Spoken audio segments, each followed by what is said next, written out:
Good afternoon. So now you can just start up with the webinar. Students have already joined. So yeah, Sure, just a moment. okay, sir.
Welcome everyone.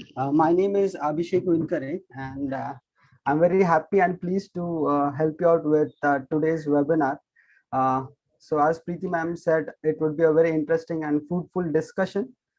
The topic for today's webinar would be revolving around how do we cover ethics paper. If you remember, there is a GS4 paper in mains, UPSC mains. We have a GS4 paper which is all about ethics. So the broad framework for today's lecture would be around how do we cover ethics paper, from where should we read, what is the ideal strategy to follow it, and apart from that we would be covering what are the ways to answer multiple questions, what is the time frame that within which we need to cover the paper. At the same time, the number of marks that the students are scoring, it is increasing, and how do we tap into that part of ethics paper. So all these things we would be covering in today's lecture, and I welcome you all again. So let's dive deep into the lecture. Okay, so that is the brief framework, the importance of ethics paper, as in we need to study ethics in UPSC, and why has UPSC introduced ethics recently in 2013-14 paper, that we'll try to understand. Then there are some basic terms like ethics, integrity, and aptitude. Why UPSC is using these terms to define GS4 paper, that will study. The syllabus, what does the syllabus say, that will study. Apart from that, we'll try to understand the exam paper format. What basically it means is how are the questions asked, like there are theory based questions, there are case studies based questions, and how do we answer those questions, that will try to study.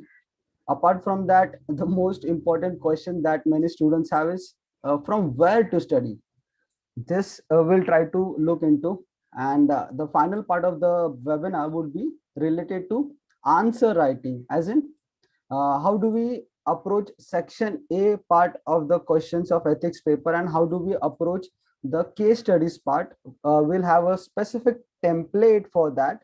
At the same time, how do we modify that template depending on the demand of the question.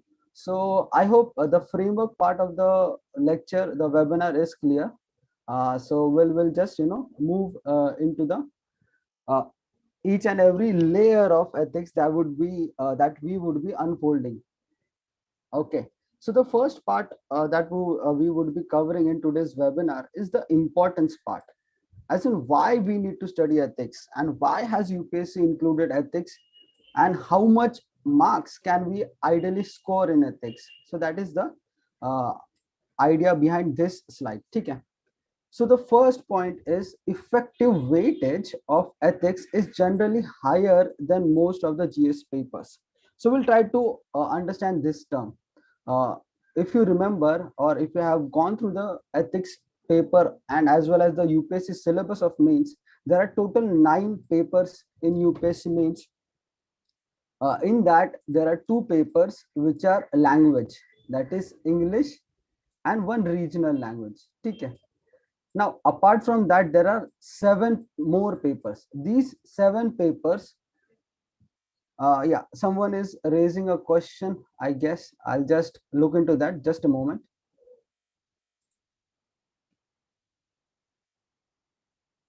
Okay, yeah, all right. Yeah, the point I was trying to make is there are total 9 papers. Apart within these 9 papers, 2 papers are language, English, and one regional language. For example, let's say if you're from Maharashtra, English and Marathi. If you're from any other state, you can pick up any language in the 7th schedule that is given. Okay. Now, apart from these two, the 7 other subjects are GS 1, 2, 3, and 4. The GS 4th subject is nothing but your ethics paper.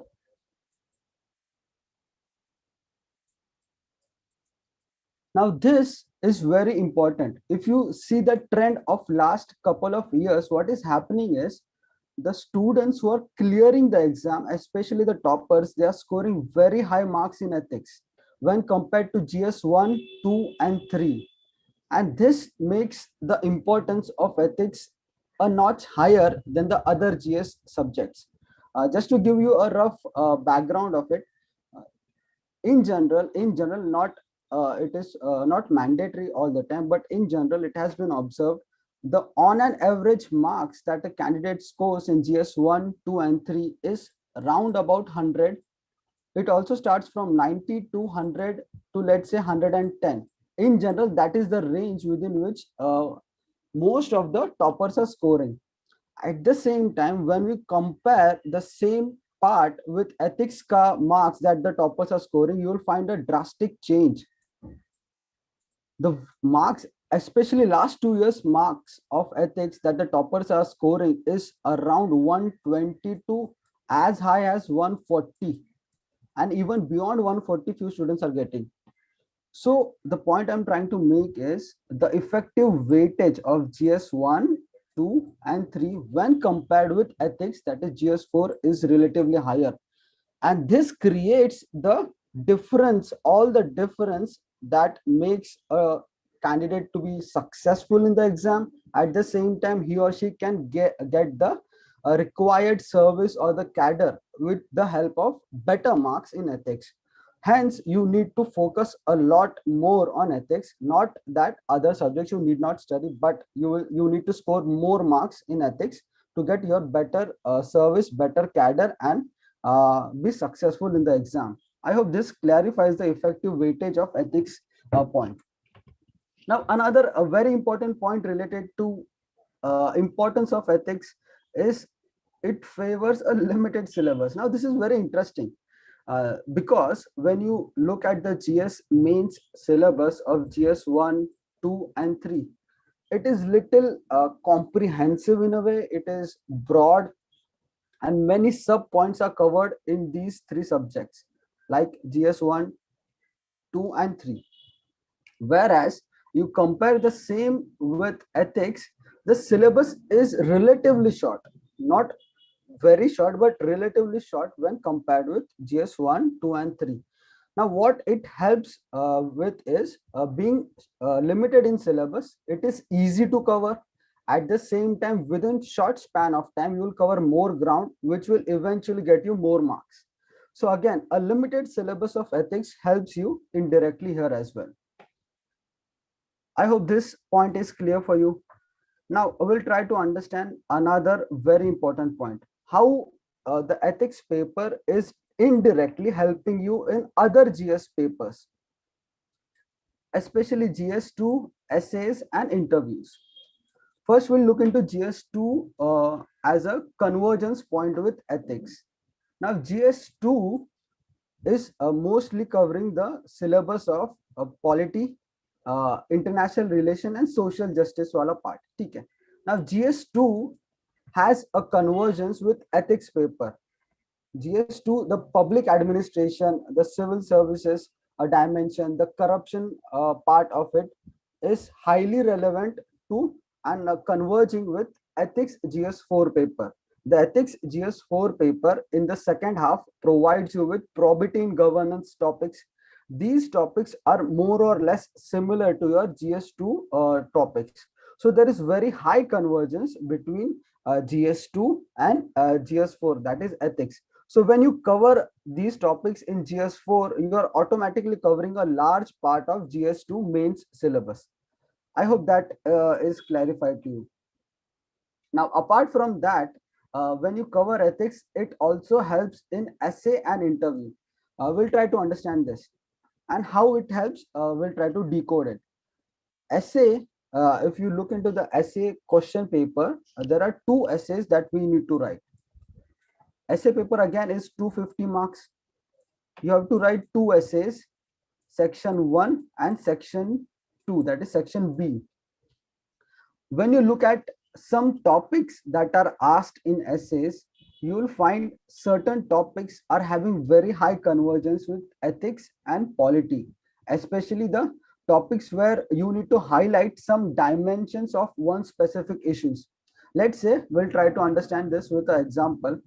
For example, the topic given is woman empowerment related. Okay.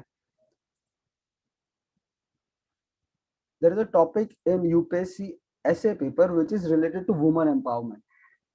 Now, in this topic, you need to add multiple dimensions where women are not empowered and what we can do to empower them. Okay.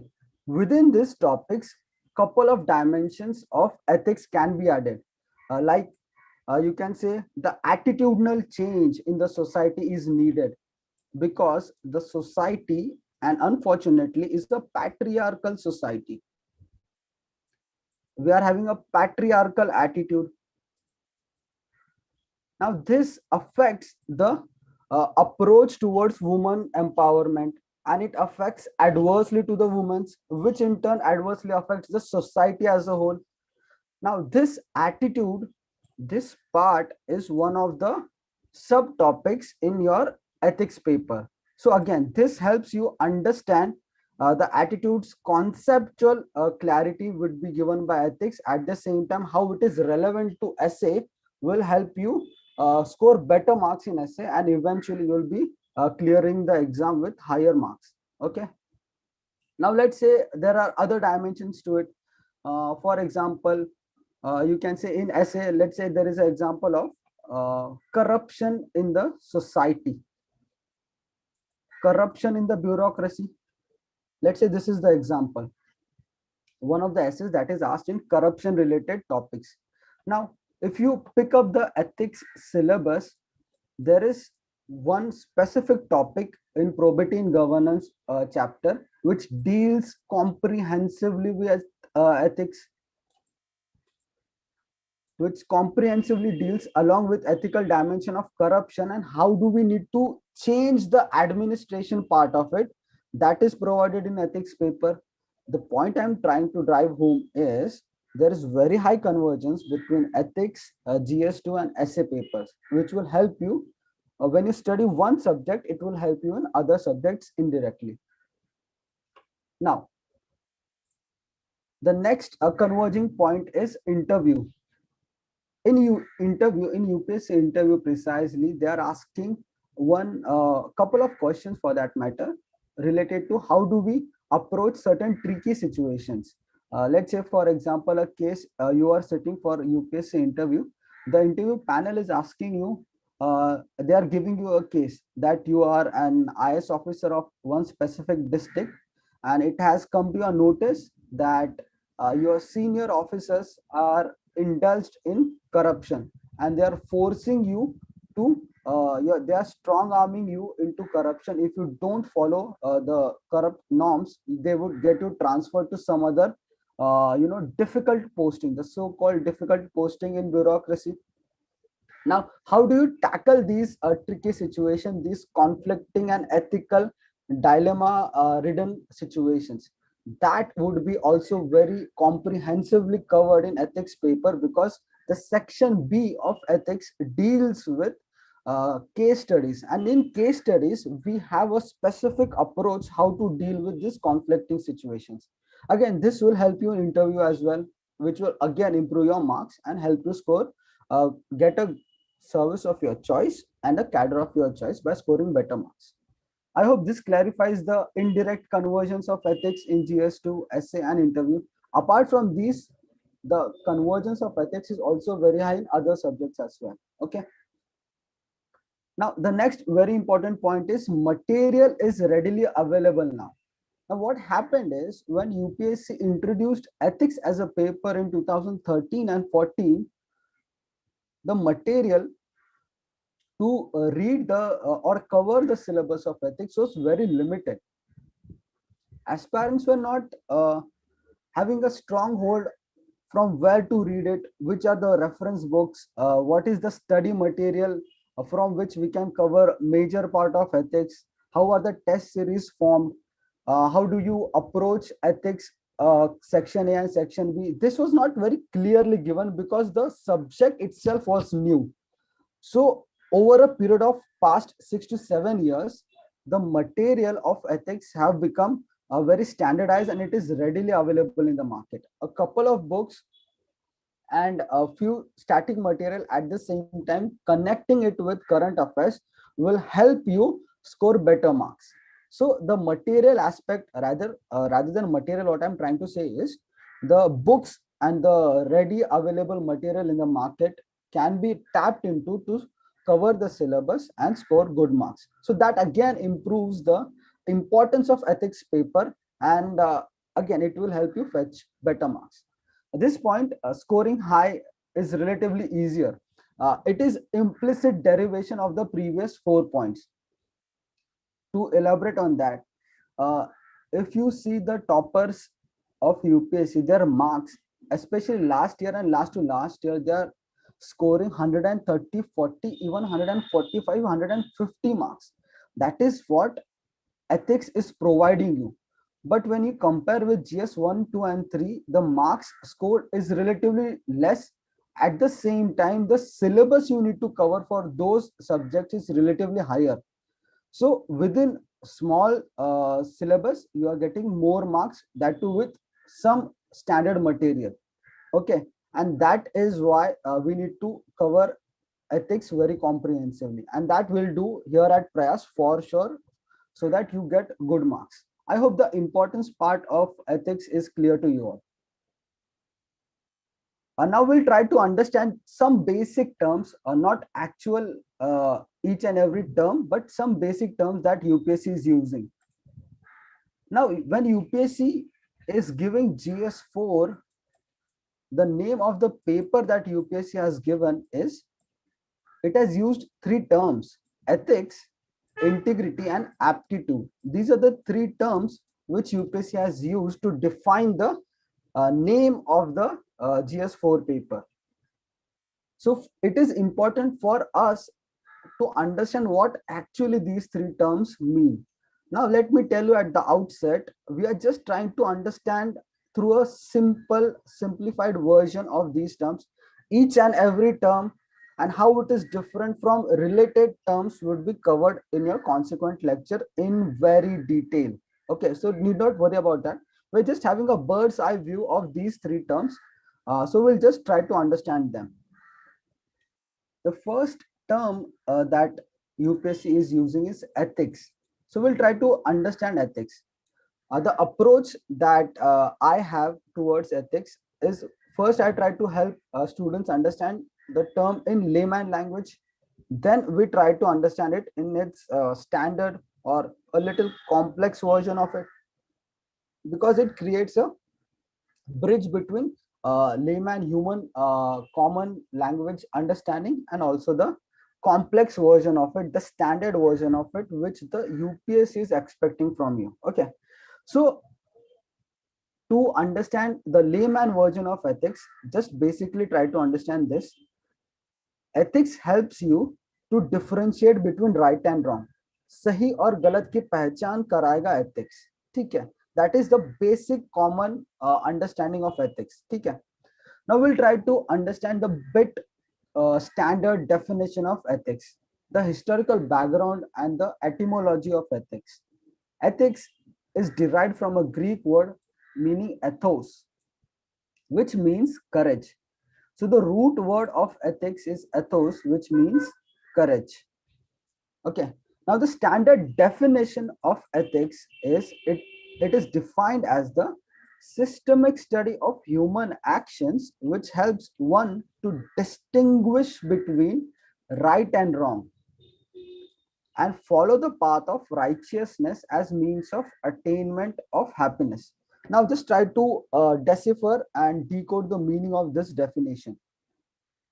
What I said earlier, ethics is nothing but a standard set of certain values which helps you to differentiate or distinguish between right and wrong. सही और गलत में पहचान कराएगा ethics, और वो सही path जो करेक्ट पाथ है उसको फॉलो करने में, जो फॉलो करने के बाद आपको खुशी मिलेगी, that is the end goal of ethics. So I hope this clarifies somewhat to help you understand the basic idea of the term ethics. Just remember this, ethics is nothing but a study which helps you distinguish between right and wrong, and so that you can follow the path of righteousness. That means you follow the path of right, which is good, which is right, जो सही है वो करना है, भले ही थोड़ी दिक्कत वाला वो पाथ क्यों ना हो, लेकिन वो आपको जरूर खुशी देगा. Let's try this with try to understand this with some example. Now you are aspiring to be future civil servants. Now you know it would be a somewhat difficult phase. It is not like your regular school college exam that you'll study in few days and you'll clear the exam. In UPSC, you require consistent discipline, you require hard work, you require smart work. At the same time, you need to have a proper strategy towards each and every subject. This path is little tricky, but it is the right path. It is the right path which will help you serve the nation, contribute into the nation building process. That is a example of ethics that you can relate with yourself. I hope that clarifies the definition of ethics. Now, another interesting point related to ethics is it is a set of standards that a society places on itself, which helps in guiding one's behavior, choices, and actions. Now, the interesting part is these are the standards which are placed by the society. Now, why this is important? Because it is the individual who is not placing it on himself or herself. What do you understand by this? It implicitly means ethics is certain set of standards that the society as a whole is placing on itself, each and every individual. That individual is not having his internal say in it. When the individual is having his internal say, his internal values, then the ethics is differentiated and it becomes morals. I hope this clarifies. When the society places certain rules, regulation, certain values, certain restrictions on anyone's behavior, that is ethics. When the individual himself or herself places certain rules or regulations on himself or herself, then it becomes morals. I hope this clarifies. Just an example to elaborate on that. Now, ethics, when placed, is from the society's perspective. Let's understand it through example. Now, we know that the Indian society is patriarchal for that matter, and it's very unfortunate.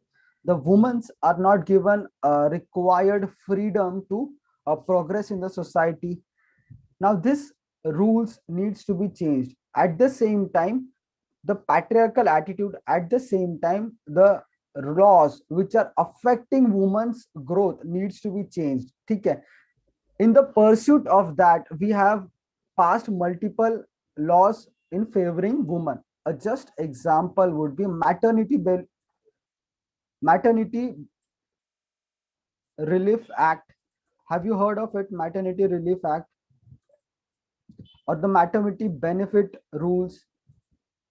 It provides for 26 weeks of paid leaves for pregnant women.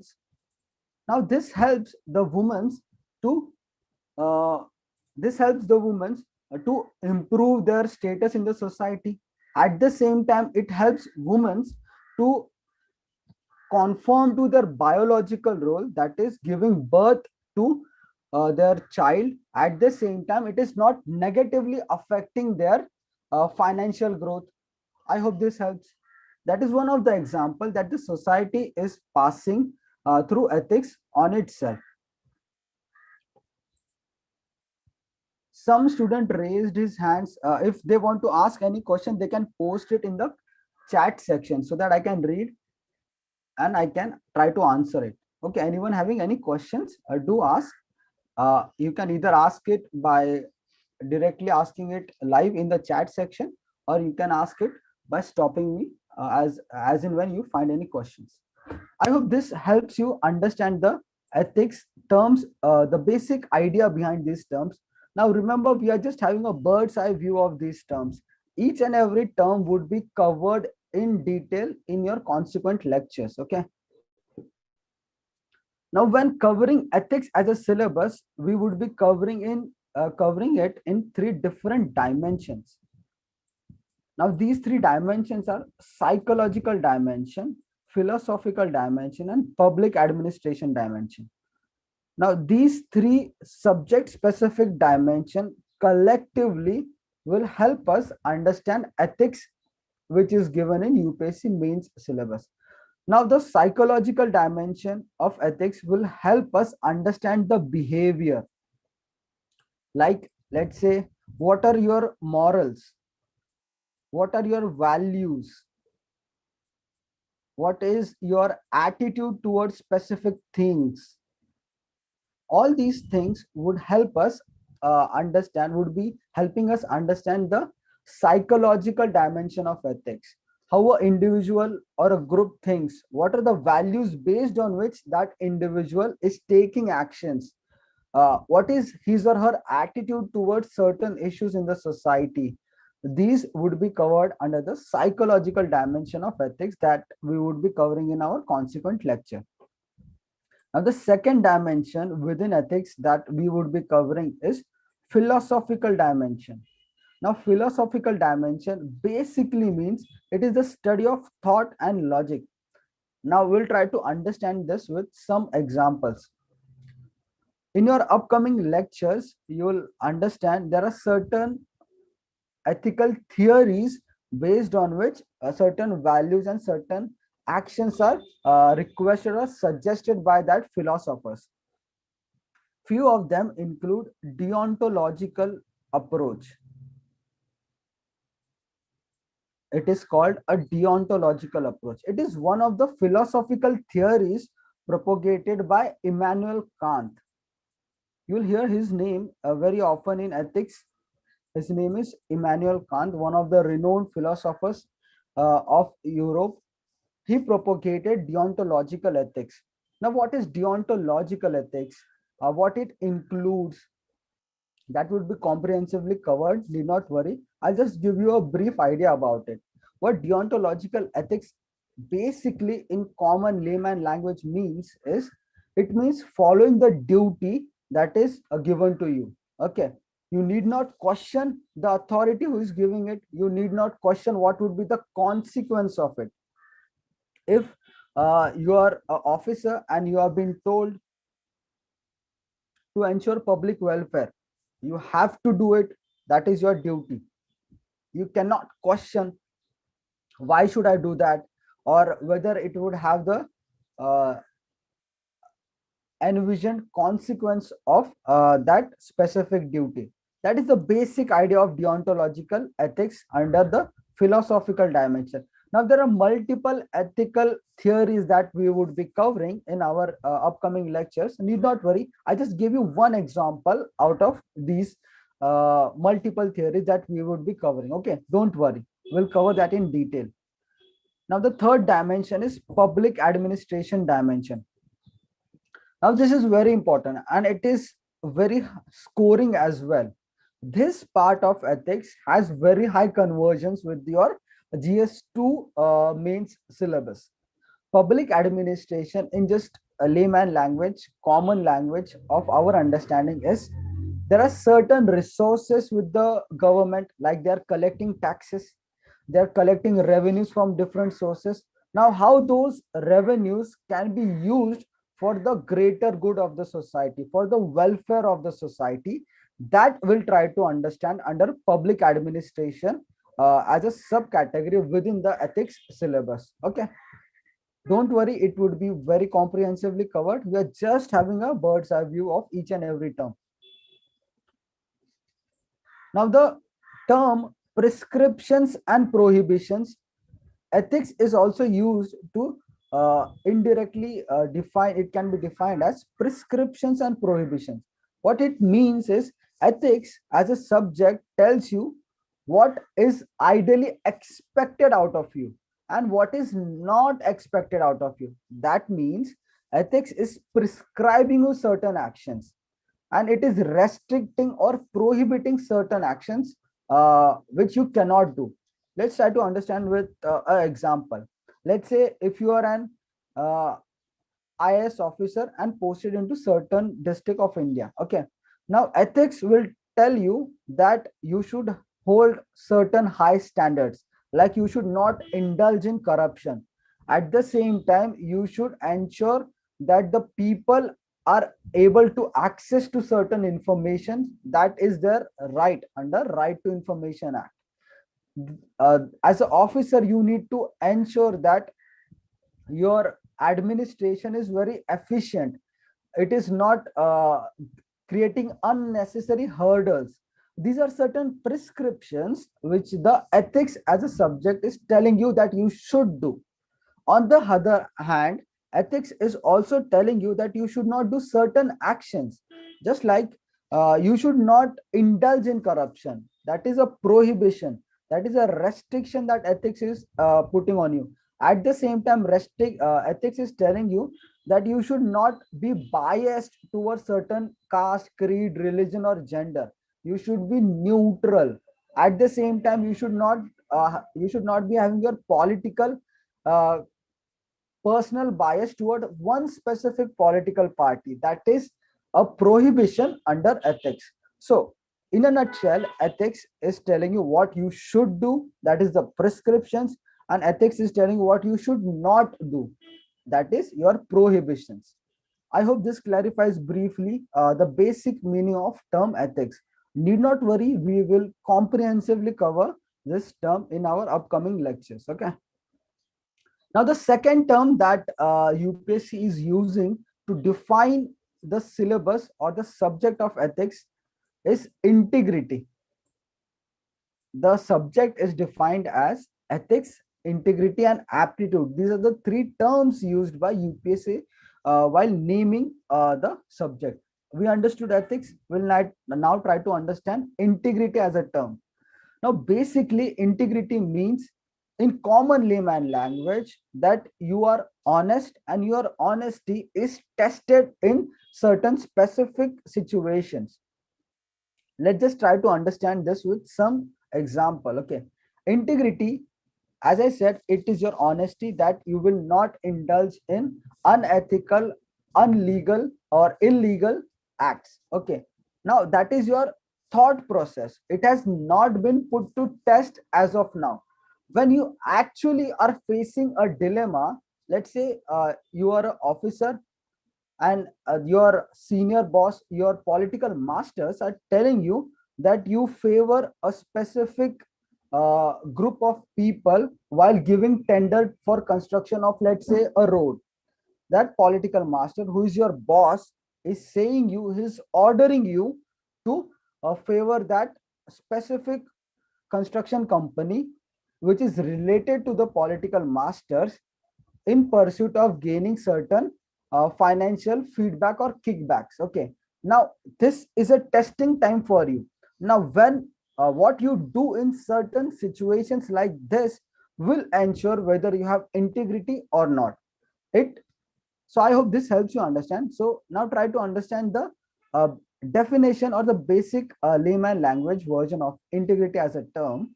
Integrity, it facilitates consistent display.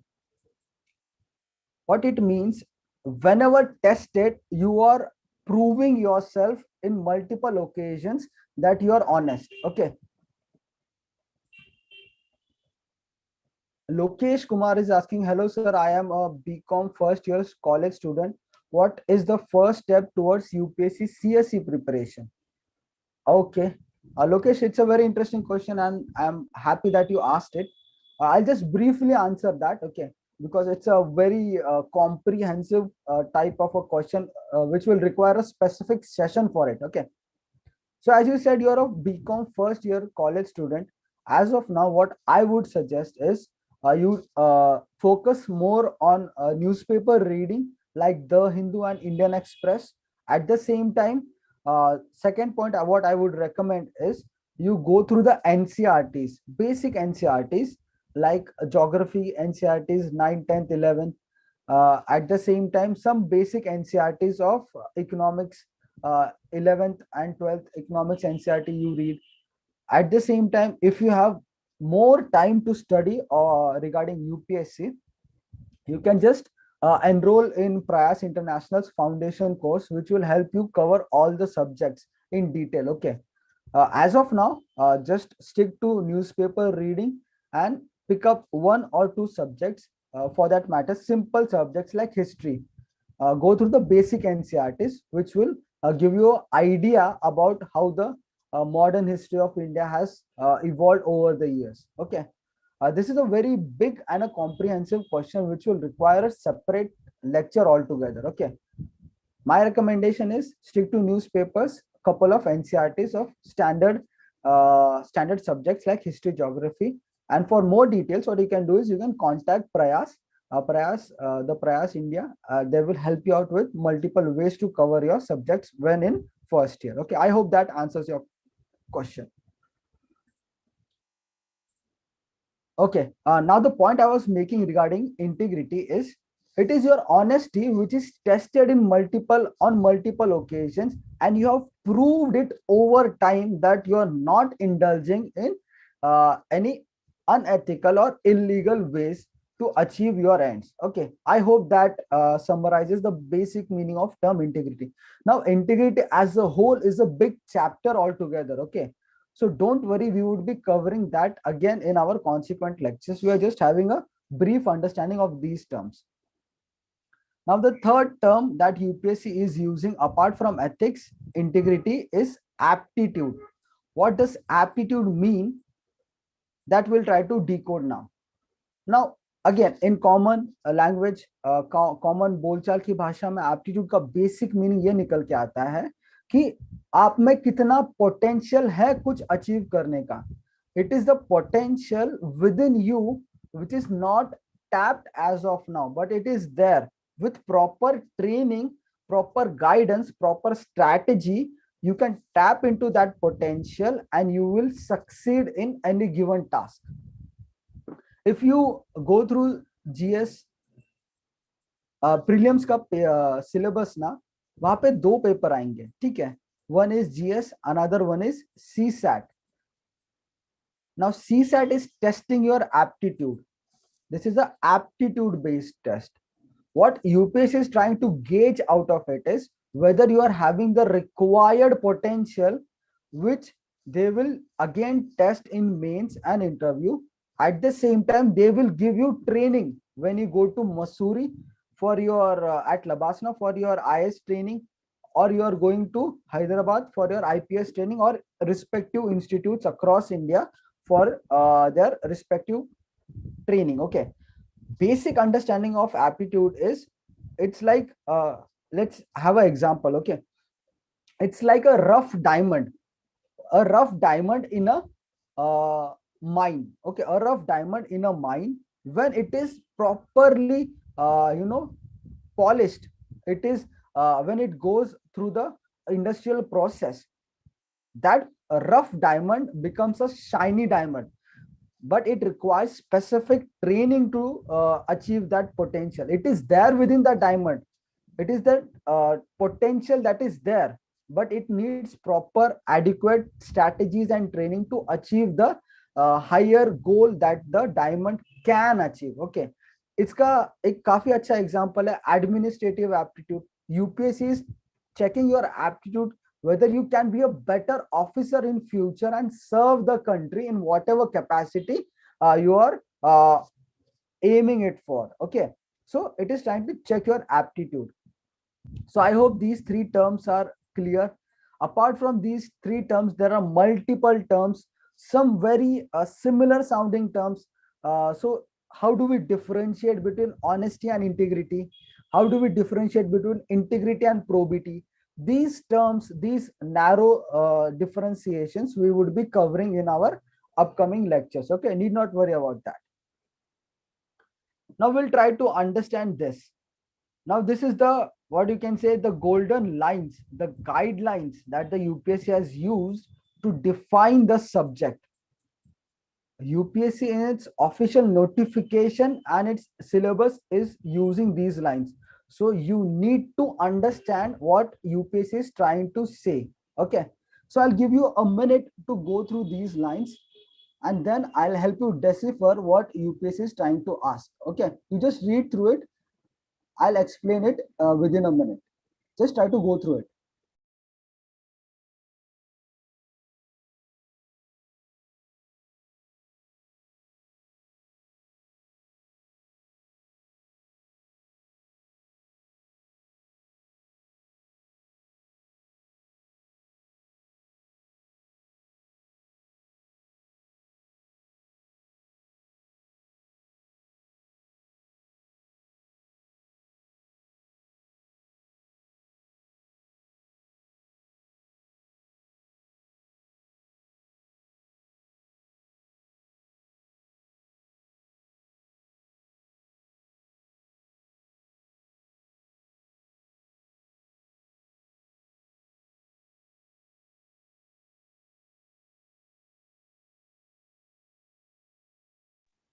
All right. I hope you have gone through the lines. Believe me, this is one of the most important lines that UPSC is telling you what they are looking in the candidate when they are giving you ethics GS4 ka paper. Okay, what they are trying to gauge, what they are trying to measure through this ethics paper, it is given in a beautiful summary in these 3-4 lines. Okay, we'll just try to decode what UPSC is trying to tell us.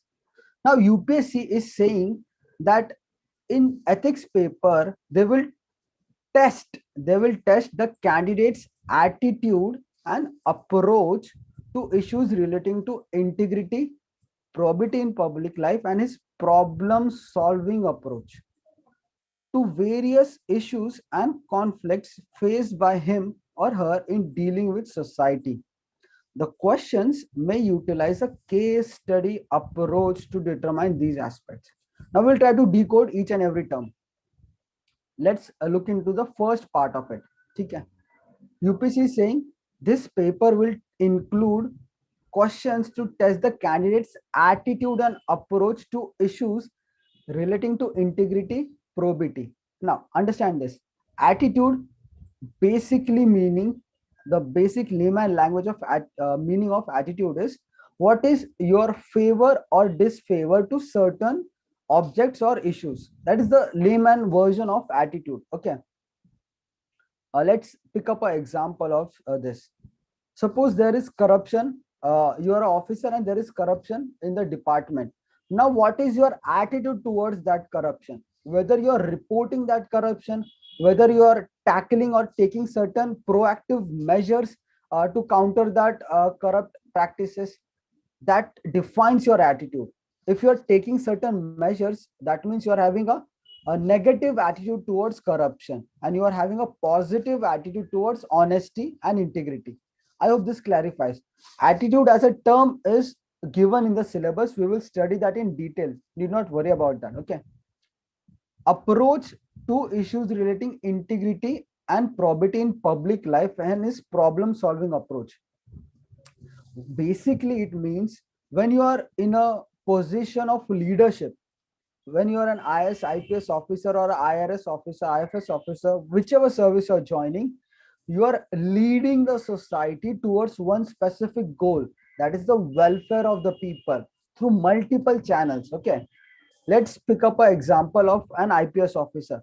Supposedly, you are an IPS officer and you are posted into, let's say, a Naxalite area. When in a Naxalite area, your duty is to ensure that law and order is maintained there. At the same time, the poor, the vulnerable who are taking up arms are brought into the mainstream of the society. And how you approach certain tricky situations, certain problems, that is what UPSC is trying to test in these papers. Now, what the next part it is trying to say is questions may utilize a case study approach. Now, we'll understand this case study approach in our next slides itself. Okay, just to give you a brief example uh, of his problem solving approach, various issues and conflicts faced by him in dealing with society. I'll give you one example which will help you clarify it. Okay, IS officer by name Shashanka ma'am. Her name is Shashanka Ella. She is posted in Mizoram. She's an IS officer. Okay, what happened is she is posted in when she was and currently is posted in Mizoram. She was posted a remote area within Mizoram. What she did is she admitted her own kids into government schools in Mizoram. Now, this is a leadership quality. She's showing faith in the government education system, even when she has the potential to admit her own kids into a, let's say, convent school or into a private school for better education purposes. Now, when she admitted her kids into government school, what she found out is under certain schemes of the government, like midday meal schemes and many other schemes, the government school students are given food which is nutritious, which is expected to be nutritious, which is having a comprehensive coverage of multiple nutrients. Okay, but her own kids, when admitted into the government school, could not get the required nutritious food regularly. One of the reasons was the village, the district itself is in Mizoram, and Mizoram itself is, you can say, a relatively backward state of India as far as socio-economic development is concerned. Okay, now when you are in such tricky situation, now you are a leader, you need to take steps to resolve it. You cannot have a laid back attitude, or you cannot sit on the sidelines. You need to take steps to ensure this problem is resolved. What Shashanka madam did is she started a scheme in her own district. Her scheme's name was My School, My Farm. You can quote some examples like this when you're writing answers. The scheme she started was My School, My Farm. Now, what happened in this scheme is she had multiple pointers through which she tried to solve the issues of the school going children in government school. Under My School, My Farm, every government school which has certain area, certain ground where they can cultivate their own, you can say, vegetables, fruits within the school premises. What happened because of this? Multiple government schools who were having certain vacant lands, they started cultivating fresh vegetables, fresh fruits, other cereals for the consumption of the students itself. Now, this reduced the dependence of the government school on the state government and central government to provide them food every month or every week.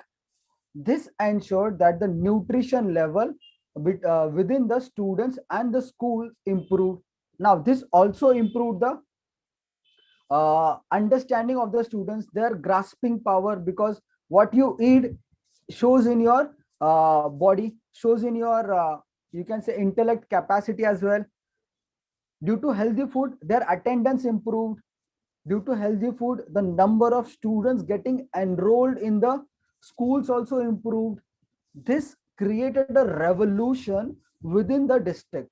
Now this is a very interesting example when where Shashanka madam showed her leadership skills to solve a issue. Okay, this in a similar way, in a theoretical way, UPSC is trying to understand from you when it is asking you case studies, so that they're trying to gauge what is the approach that you could use when faced with similar situations in future.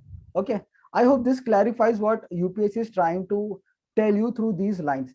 Mind you, you need to memorize these lines. You need to have a a picture, or let's say write it down and paste it on your notice board, where you can go through these lines every day and you can absorb the meaning subconsciously in your mind. I hope that clarifies. Now we'll try to understand ki what is the syllabus of ethics. मतलब UPSC ने जो syllabus दिया है वो क्या क्या cover कर रहा है. We will not dive into each and every terms as of now. We will just have a brief bird's eye view of each and every topic. Okay, these specific topics would be covered word by word in your every ethics lecture. Okay, the faculty of ethics and all other subjects for that matter at Prayas is very educated. They are having multiple exams ka experience. They are using multiple ways to explain it.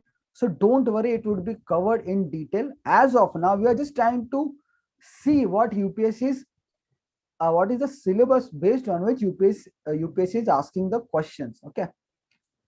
Now, if you remember in the earlier slide, I said the syllabus of ethics is relatively short, and it is true. The syllabus is generally covered in 7 points, plus the 1/8 point is case study. सो ये 8 point में पूरा UPSC का syllabus समा जाता है. ठीक है, so will try to understand the basic terms and briefly we'll just go through the points. Okay, the first point of the syllabus that UPSC has mentioned is ethics and human interface. Ethics and human interface.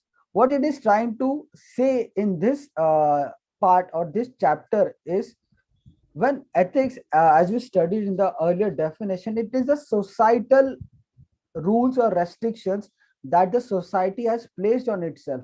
Now, how this ethics is affecting humans in their day-to-day life, that we'll try to understand under ethics and human interface. Okay, now what is the essence? Matlab, what are the moral values? What is the philosophy behind these ethics? How it is affecting the human actions? Means ethics is telling you to be honest and not indulge in corrupt practices. But whether you are able to apply it or not in your actions, that we'll try to understand in this question. Okay, I hope someone is asking a question. Just a minute, I'll try to see it. Mercy is asking, hi, in case study approach, do we need to use only the incidents implemented by someone in real life, or can we produce our own ideas? Mercy, it's a very good question that you have asked. As far as case study is concerned, in the next upcoming slides itself, within this webinar, we will be covering case study in detail. Okay, need not worry. I'll tell you about it when this necessary topic is coming. Okay. Just to add to your curiosity, you can mention certain examples where a successful officer or an officer who is successful in a similar situation by adopting certain measures. You can quote his or her example. Like, for example, I quoted Shashanka ma'am's example. Now, whenever a case study is coming where there is education related issues in the Indian administration, you can quote her example in a couple of lines. Okay, you can say ki there is an officer, she has taken certain measures to tackle concerns within the education system in government school. You can quote her name and example. That will definitely add a couple of marks in your answers. And ऐसा एक marks when you get extra na, आपका marks बढ़ के you'll get into the service and the cadre of your choice. Okay. Don't worry, in within this webinar, upcoming slides are related to case study. There you will understand it in detail. Okay.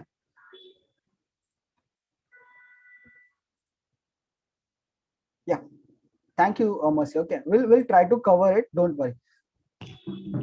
Ethics and human interface. What I was trying to stress on is the theoretical part, the philosophical part. Ki ethics is telling you need to take certain actions. It is giving you certain ways to do it. But whether you do it or not, whether when you're doing it, how it is further affecting yourself and other individuals in the society. That would be basically the brief gist of ethics in human interface. Now try to understand this. UPSC is telling what are the values that certain great leaders, reformers, administrators have portrayed through their actions.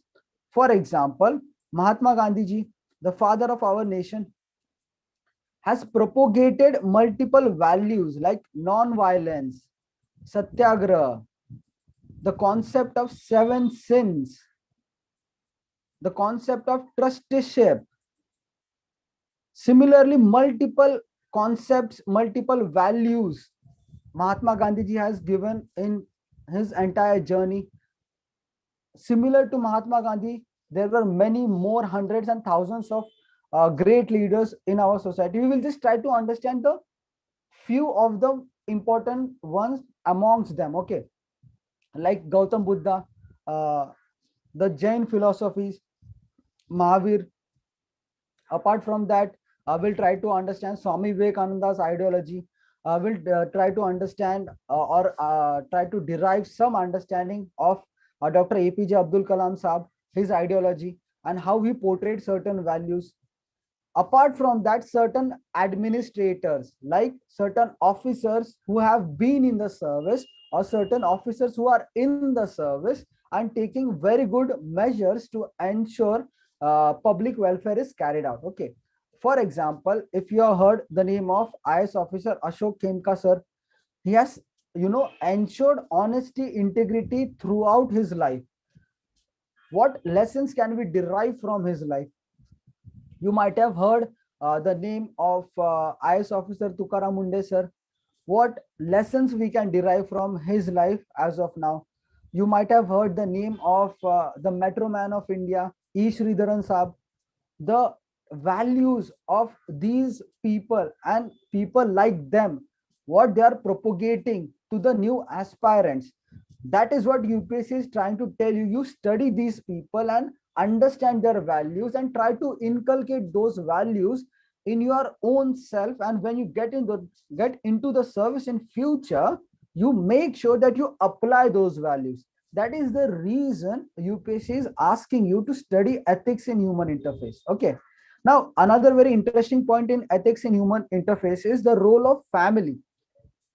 Like we say, family is the first school. The role of parents, your mother, your father, your siblings, the different types of parenting style that multiple parents adopt, how it affects the child at young age, and how it affects the child in future as well. What is the role of educational institutions like schools, colleges in developing certain values? We'll try to understand this in ethics and human interface. Okay, that is the brief gist of this topic. Now we'll try to understand the next part, the next topic within the syllabus. It is attitude. Now, what attitude is trying to suggest in the UPSC syllabus? It is attitude means, I've told you this in earlier part of the lecture as well. Attitude, basically, layman language version, is your degree of favor or disfavor to certain object or situation. That is attitude. Okay, we say certain individuals are having positive attitude. What that means is, whenever that individual is facing certain challenging situations in life, he or she is taking that challenge as an opportunity and not seeing it as a failure. Okay, that is the basic meaning of attitude. You're having a positive attitude means you're taking it as a opportunity and not as a challenge.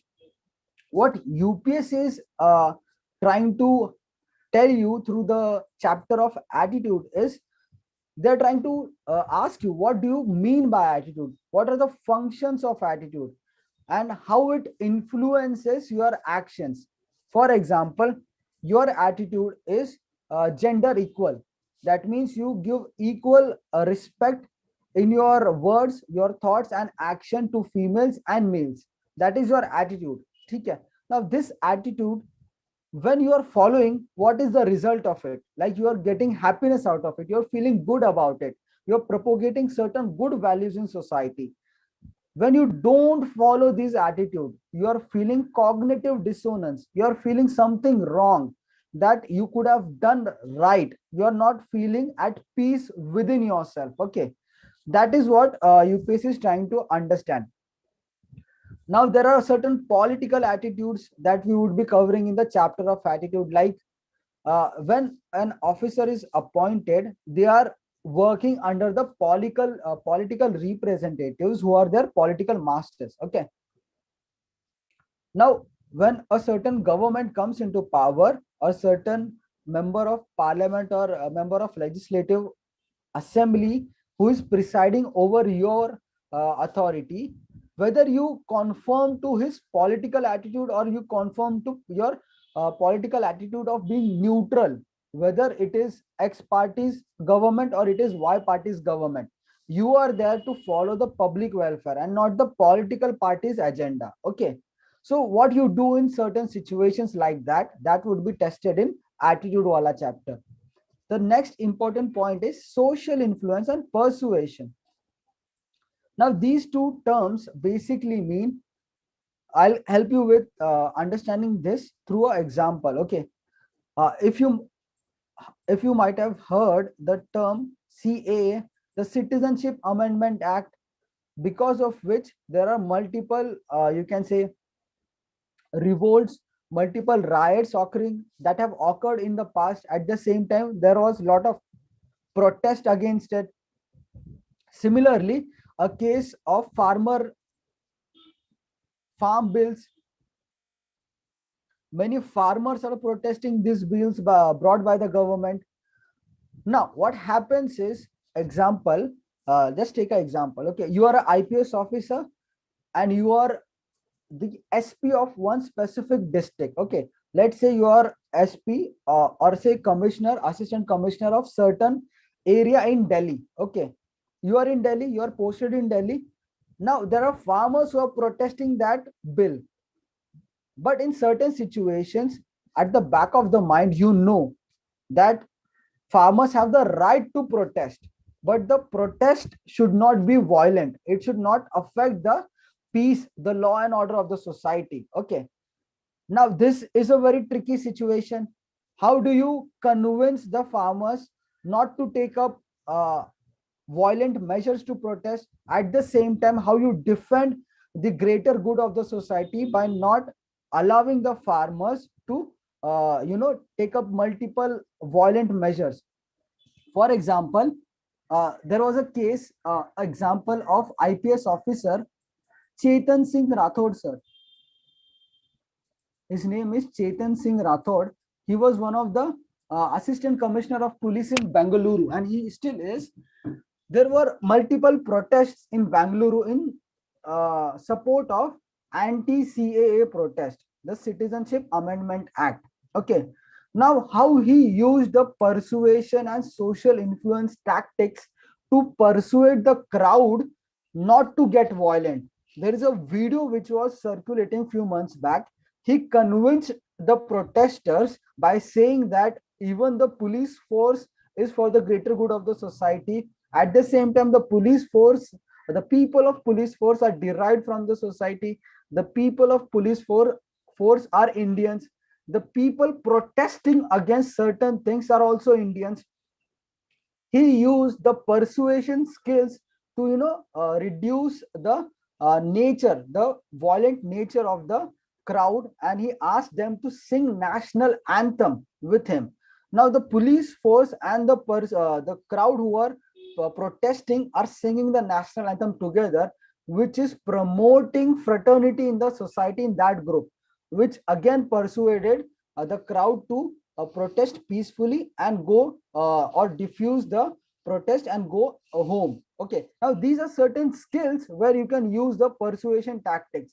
UPSC is telling you this because when you go into your services in future, there would be cases that you will have to tackle, which would be tricky, which will require you to be a good persuader. Okay, and that is what UPSC is indirectly uh, asking you to improve by studying attitude and persuasion. Okay, I hope this helps you clarify that topic. Don't worry, each and every term of this chapter would be covered. Okay, we're just having a bird's eye view of the syllabus of UPSC.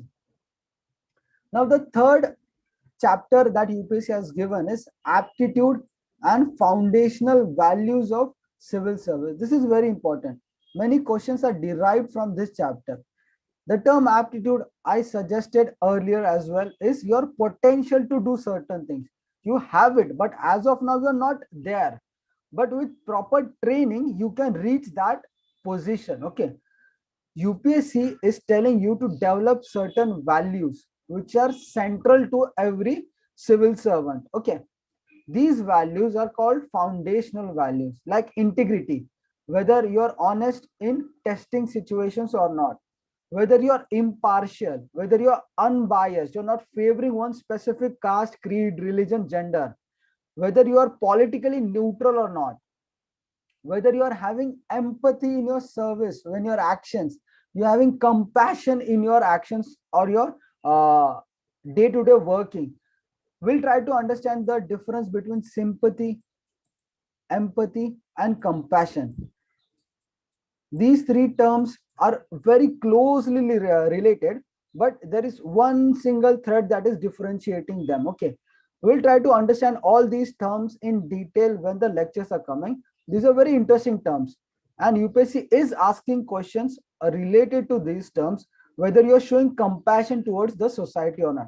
Just one example, a case study was asked in UPSC last year, where they asked a certain officer, he has to implement certain schemes for construction of houses for belonging to weaker section of the society, but the people need to produce their documents to get the houses constructed by the government. In that case, a old woman came into the officer in charge and asked him ki, I have couple of documents less. I am a widower, I don't have any children, my financial status is not good, so can I have the house? It's just that I have short of couple of documents. Now in this case, what approach that officer uses will define his or her action, whether he's empathetic to the lady, the old lady, or whether he's completely denying her of giving her the house, or rather he's supporting her to get the couple of documents and ensure that she gets the house. That will show the values that the officer is having. Okay, UPSC expects you to have compassion, empathy towards the weaker sections, like the scheduled castes, the scheduled tribes, the old age, the physically disabled children, the weaker sections. How do you show compassion towards these people? Okay. Emotional intelligence. Emotional intelligence basically means you're not going to the extremes of emotions. Basic understanding of emotional intelligence is you are aware about your emotions and the emotions of other people, and you are channelizing those emotions for the greater good of the society. Example, the same example of Chetan Singh Rathod sir, the IPS officer who persuaded by gauging the emotions of the crowd, but he was having the emotional intelligence to tell them what they should ideally do and not get violent in the protest. These few topics we would be covering in detail. Okay, don't worry, it would be covered in detail. Now, contribution of moral thinkers, philosophers from India and world. Now, this is interesting. UPSC is asking us to study the moral thinkers and philosophers both from India and from the world, and how we improvise or apply their teachings in our life. That is what UPSC is trying to ask. I suggested thinkers of India like Mahatma Gandhi ji, Gautam Buddha, Mahavira, similarly Chanakya, Swami Vivekananda ji, APJ Abdul Kalam Sahab, Mother Teresa. Some renowned Indian philosophers and thinkers will study. From the world, the trilogy of Socrates, Aristotle, and Plato will study their philosophy in detail. Apart from that, we'll study the philosophy of Thomas Aquinas, some other leaders like, let's say, Nelson Mandela, uh, thinkers or contributors like Abraham Lincoln, sir, Dr. Martin Luther. These great global figures will try to understand their philosophy and their uh, idea of the world and what needs to be done in the certain tricky situation. What is the philosophy they adopted to solve those situations? Okay, we'll try to study that. Now, this two parts, the public service, civil service, values and ethics in public administration, and probity in governance, is very important. Okay, these are very important in the sense it is more realistic and practical part of the ethics. The first few parts, few chapters, we would be studying the theoretical parts like the thinkers, the philosophers, the moral values. Lekin the second part, the probity in governance and civil services, values and ethics in public administration, is more practical. It is more what the officer has to do when he or she gets into the service. For example, how you solve ethical dilemmas. Certain conflicting situations are there. You have to choose between two options, and which option you choose. Okay, whether you do your duty given by the under the order of the political master, or you do it by following certain rules but ensuring the public welfare. What is the stand that you need to take? Apart from that, accountability and ethical governance. That means there should be transparency in government. The officer in charge who is accountable for that post should take certain actions, and if he or she is not taking the required actions for the public welfare, then it can be he or she can be held accountable and disciplinary action can be taken against that individual. Okay, so what and how that is done is given in the next chapter, that is probity in governance. Now, apart from that, ethical issues in international relations and funding. This is a very interesting topic. Ethical issues in international relations and funding. You might have heard the issues of Syrian refugees. There are multiple Syrian refugees who are leaving Syria and going to European countries. How do one country accept the refugees, and on what grounds they can reject the refugees? You might have heard about the Myanmar Rohingya refugees who are coming into Bangladesh and India from Myanmar in pursuit of a safe place to live because of genocide in Myanmar. At the same time, how India Pakistan, India China relations are affecting, and what is the ethical stand that India should take. These broad concepts would be covered in ethical issues in international relations and funding.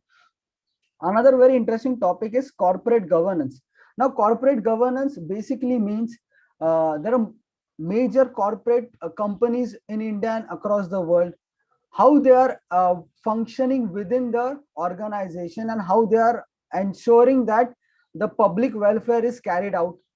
At the same time, they can earn their profits, but it should not be through unethical ways. You might have heard the concerns related to Nirav Modi. You might have heard the name of Vijay Mallya. These are certain corporates who have not done good for the company and for the society as well. Now, on the other hand, there are certain corporates who are contributing to the society as well. You might have heard of Tata companies, one of the most reputed companies in India. You might have heard the role played by corporate companies like Reliance. They are ensuring better services. So these companies are providing a alternative mechanism. You might have heard about Indian entrepreneurs, the Bansal brothers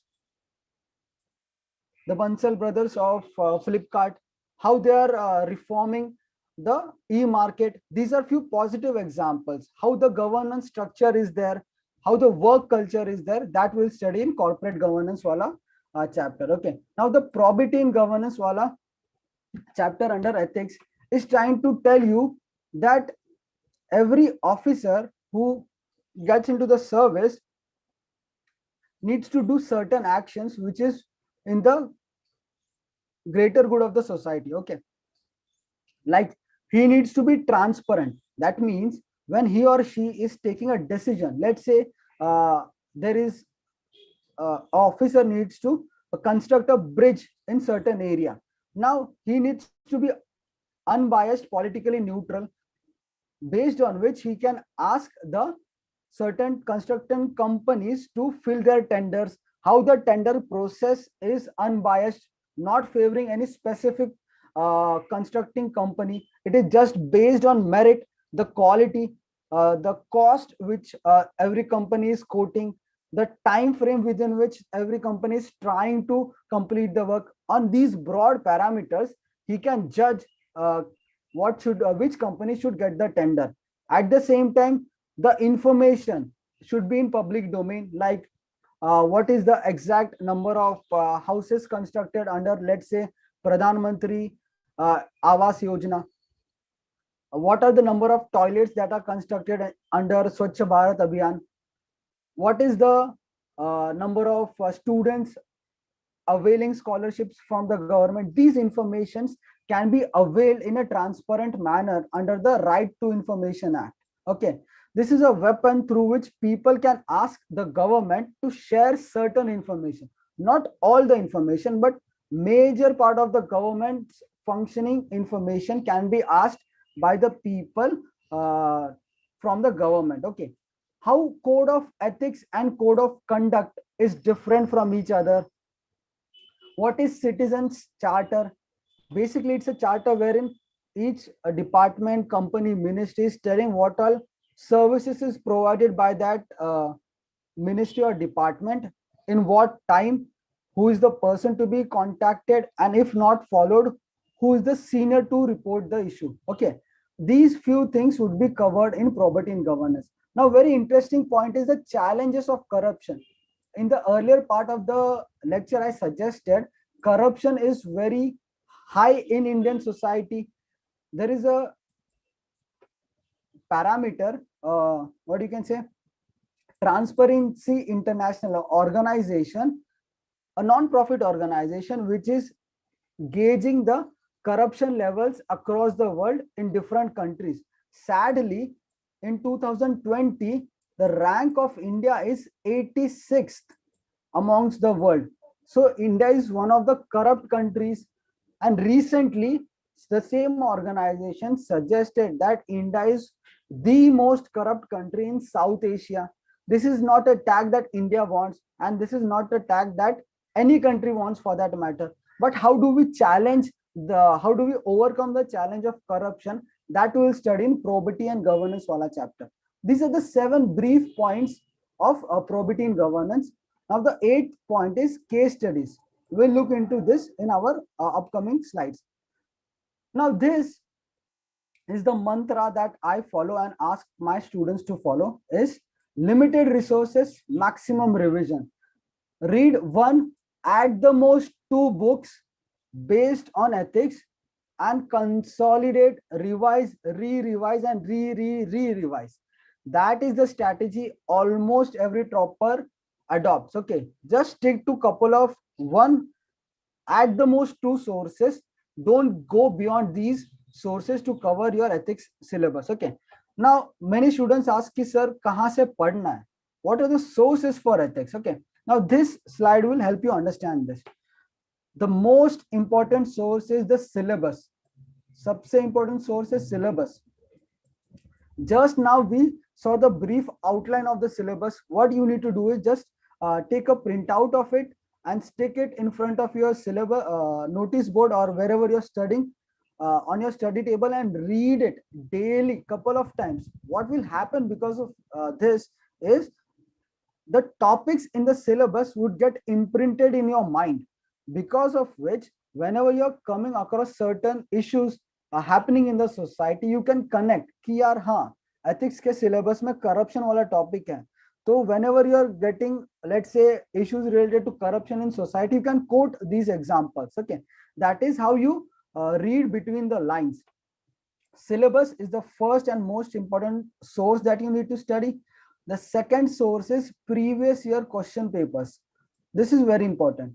Now, previous year question papers are available from 2013-14 to the latest 2020. Okay, it is available on UPSC's website. It is also available on Prayas website. Okay, you just need to go through the previous year question paper. What you need to do while going through the paper is,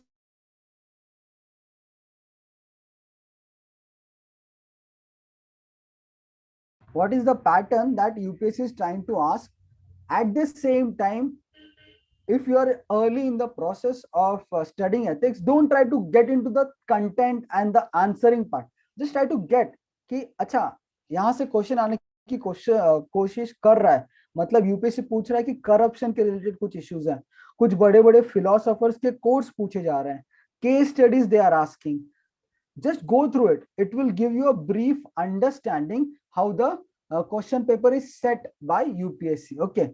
Now, apart from syllabus, previous year question paper, the third topic is, the third source is lexicon. Now, lexicon you need to buy. It is a chronicle publication book, lexicon. Buy the 6th edition or the latest edition, whichever is available in the market. A very important book as far as ethics is concerned. It will give you a gist of the entire syllabus, which will cover each and every topic would be covered in lexicon.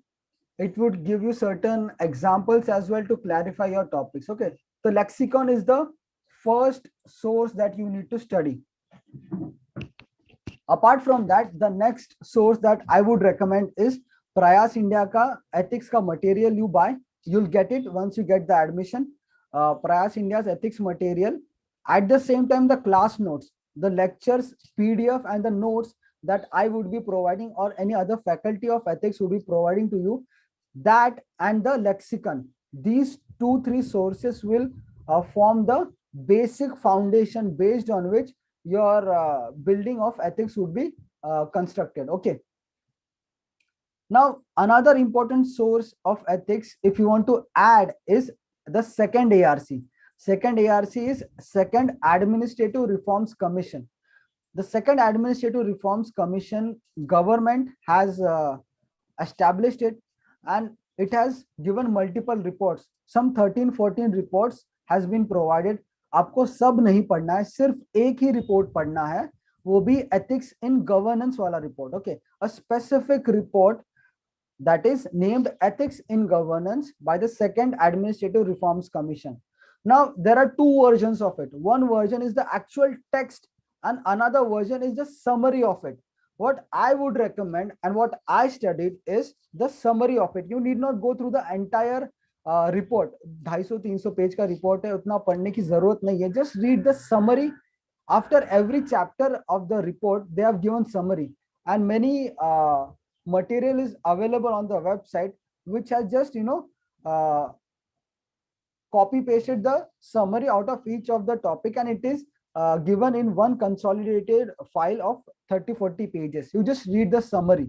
This will add value to your answers. Okay. Now, the secondary source is the, अगर आपको lexicon बहुत अच्छे से पढ़ के हो गया है, if you have read it 3-4 times, 5 times, उसके बाद you study Subba Rao की किताब, that is Ethics, Integrity and Aptitude. D. Subba Rao's book, Ethics, Integrity and Aptitude. But at the initial stage, don't go to this book.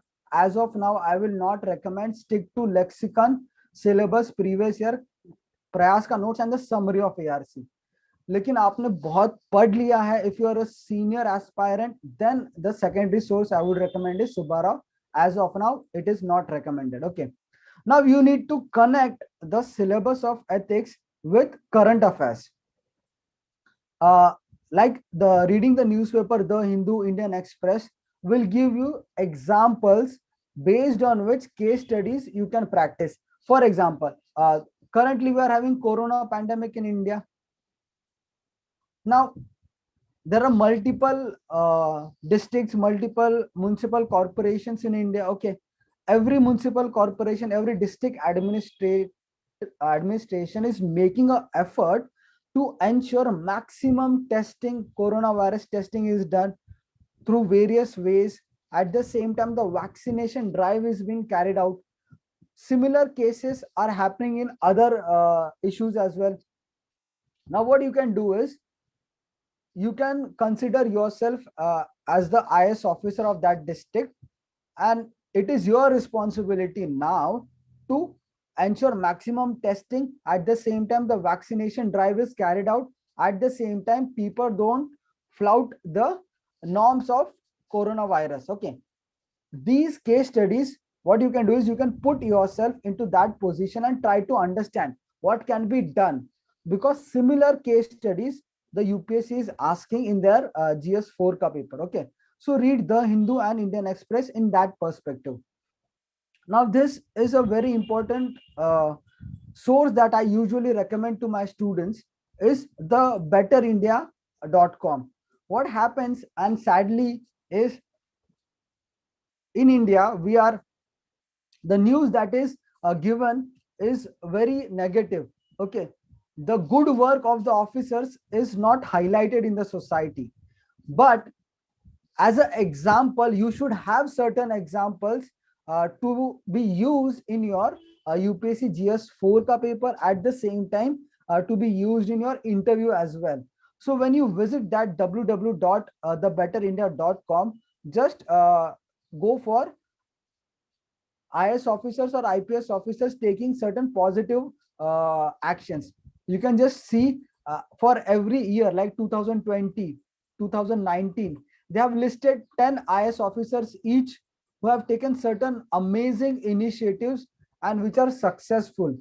So you can make a list of these examples and use these examples to show that the bureaucracy, though there are concerns within the bureaucracy, but the larger part of the bureaucracy is working day in, day out to solve their issues.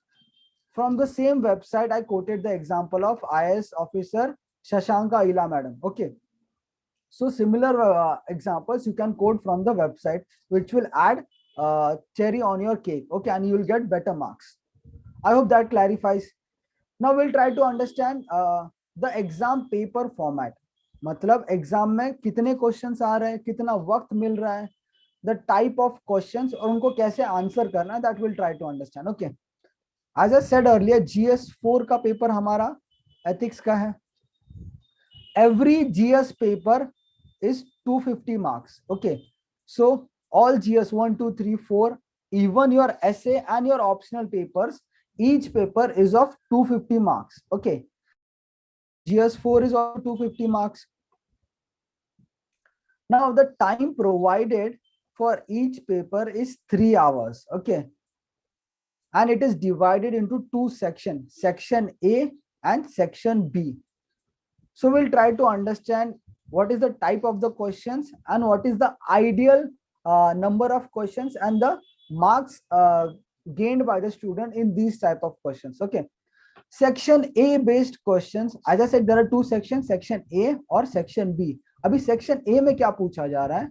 Section A is asking questions based on theory, the theory part of question, and section B is asking the case studies based questions.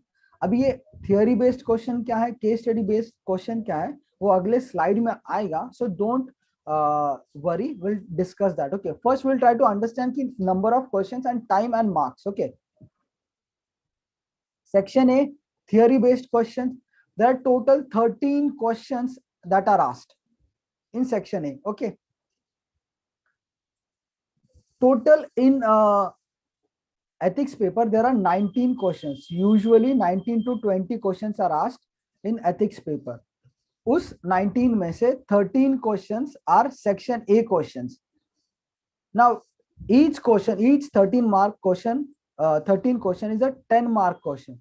So total section A के कितने marks हो गए? 130 marks. Okay, so section A में आपको maximum 13 questions है, हर एक question 10 mark का है, इसलिए टोटल 130 मार्क्स हो गए। Okay, now one question, as I said ideally 3 hours आपको मिलने वाला हर एक पेपर के लिए। तो एक क्वेश्चन के लिए 10 मार्क वाले क्वेश्चन के लिए the ideal time distribution that most of the aspirants follow is one question you need to finish in 7 minutes। ऐसा टोटल 13 क्वेश्चन है, तो you are getting 90 minutes for section A and 90 minutes for section B, which completes your 3 hours। Okay, now many students might be having question कि sir 7 minutes में कैसे खत्म होगा, question पढ़ने में टाइम लगेगा, उसको लिखेंगे, डिकोड करेंगे, क्या पता। So need not worry, understand this, you are just in the initial phase of the preparation. अभी तो आपके लेक्चर्स भी स्टार्ट नहीं हुए हैं, you have not completed your lectures, you have not understood the concept, you have not taken up the test series, you have not gauged the or gained the feedback from the students। Okay, so these things you need to keep in mind as of now. Just try to understand कि it will take time for you to get to that level। Okay, so section A, 13 questions you need to take, you need to answer 13 questions in section A। Okay, I hope that clarifies। abhi section A mein there are two types of questions। Okay, one is direct concept based questions, there are two types within section A। पहले तो दो section हो गए, section A और section B, और section A में दो type के क्वेश्चन आ रहे हैं, direct concept question and course based question. Okay, अभी ये डायरेक्ट कॉन्सेप्ट क्वेश्चंस क्या है और वो कोर्स बेस्ड क्वेश्चन क्या है, that will try to understand in our next slide, don't worry. Now the second section is section B questions। The section B questions are related to case studies। Now totally there are 6 case studies that are usually asked। I suggested there are 19 questions, 13 questions are section A and 6 questions are section B case studies। Each section is each case study is of 20 marks, each theory question is of 10 marks, each case study is of 20 marks। Okay, so total 120 for 6 questions, 6 case studies and 130 for section A theory, total हो गया 250। Okay, now ideally for one case study the allotment of time is 15 minutes। ऐसा UPSC ने कहीं mention नहीं किया कि आपको एक थियरी का क्वेश्चन 7 मिनट में ही कवर करना है और एक केस स्टडी 15 मिनट में ही कवर करना है। It is just the rough estimate which the successful candidates have derived to ensure they attempt all the questions without leaving any question and they do justice to each and every question। Now section B case studies question are usually related to ethical dilemmas। They would put you into certain situation, certain conflicting situation and ask you कि आप उस situation में क्या करोगे। Okay, so we'll try to understand each of the questions step by step। The first section A वाला question है जो theory based question है, we'll just try to go through the one of the previous year question and उसका template content will work as and when the lectures progress, the template we are trying to understand। So this template more or less remains same for all of your or rather most of your questions in the theory based part। Okay, so I've picked up an example of last year which I gave is what is meant by constitutional morality and how does one uphold constitutional morality। Okay, so follow this structure IBC across ethics and across your UPSC preparation। Follow this structure of IBC, at least this is what I recommend। I don't know about what others do, most of the students do follow this structure: introduction, body and conclusion। Ideally in introduction what you will be covering is the definition, what is constitutional morality। Now I don't expect you to answer constitutional morality because you are not covered it yet। ठीक है, अभी constitutional morality की जगह पे कोई और topic हो सकता है, so you just need to define that topic and if you remember any other relevant ethical theories or name of the philosopher related to that topic you can write it down in the introduction। यहाँ पे constitutional morality है, वहां पे कोई और term पूछा जाएगा तो उसको डिफाइन करिए और उसके related if you know any theory or philosopher, you just quote his or her name. Okay, that is the one of the best way to study ethics.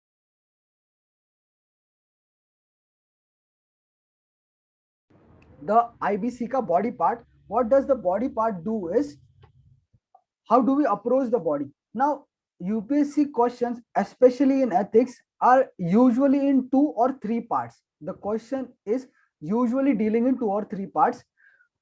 You need to answer each and every part. Now, in this question, there are 2 parts. The first part is what is meant by the term constitutional morality and how does one uphold constitutional morality. Okay, you need to answer each and every part. So in the first part, you will try to highlight certain characteristics of constitutional morality, like certain characteristics, like it is mentioned in the preamble, or let's say there are certain values related to constitutional morality that Dr. Ambedkar, one of the drafting chairman of drafting members of constitution, he provided certain terms related to constitutional morality, something like that. Don't worry about the content will come as and when you attend multiple lectures and revise the stuff. Okay, as of now, just focus on the concept. Now you are giving characteristics of the term and the topic. Now you need to substantiate it with relevant examples, and ideally it is expected that you give current affairs wala example. In this case, what you can do, or any case for that matter, as I suggested, the Better India website, wahan se you can pick up certain examples and try to quote in your ethics ka answer, which will give you edge on certain websites. Certain aspirants were quoting some other example or not quoting the example. Okay, so that is one of the features that you need to add in the body part. Now, the third dimension that will fetch you more marks is use diagrams like Venn diagram, hub and spoke diagram. I'll just give you an example of that. Let's try to understand the constitutional morality and how we can use it through hub and Venn diagram. This is constitution, this is morality. If there is difference between constitution and morality, the value system propagated by these two different terms would not be converging. But if the constitution and morality are having high convergence, then the society should be, we can say society is having constitutional morality through its working or its action. So you can use this type of diagram, a simple diagram, but it is very effective. It will fetch you more marks. Another type of diagram that you can use is hub and spoke diagram. Let's say you have to name certain characteristics of it, any certain topic. So you can write constitutional morality in center. You can draw this type of hub and spoke, or isko cloud ray diagram bhi bola jata hai kahin pe. So you can just name this certain characteristics. This will fetch you more marks. Okay, ये आपका presentation काफी improve कर देगा. Now conclusion में क्या लिखना है? Conclusion में कुछ points आपको हमेशा याद रखना है whenever writing conclusion across UPSC. Okay, not just one specific paper. The conclusion should be positive. It should be forward looking, and if possible, if you have any solutions to that topic, that you can mention. Let's say corruption के ऊपर question है, आपने यहाँ पे उसका characteristics बता दिया, कुछ एग्जांपल्स दे दिए, कुछ डायग्राम से उसको रिप्रेजेंट कर दिया. कंक्लूजन में what you will say is, though there is certain corruption, but government has taken certain measures. Let's say it has introduced Prevention of Corruption Act. Let's say it has introduced right to information to increase transparency in the government. These ways, these solutions you can provide, and you need to mention we will take more steps so that the issue of corruption is reduced in future. I hope this clarifies. So this is just the structure. You can have this template while answering your ethics ka theory based question. Now there is another type of question in section A only, that is the quotes based question. ठीक है, it has been observed from past couple of 3 to 4 years, UPSC is asking quotes based question. Usually there are 3 quotes given every year, which UPSC is expecting कि आप उसको decipher करो, उसका meaning decode करो और उसको answer करो. Now this is one of the quotes that UPSC has asked in your last to last year ka exam. Okay, in looking for people to hire, you look for 3 qualities: integrity, intelligence, and energy. Okay, that is the quote. Now this is a very wonderful quote given by Warren Buffett. The second part of the quote is, if they do not have the first, that is, if they do not have integrity, intelligence and energy, other two will kill you. Now, how do you approach quotes based question? This is also very important. Many students find it very difficult. I'll give you some suggestion which will simplify the process.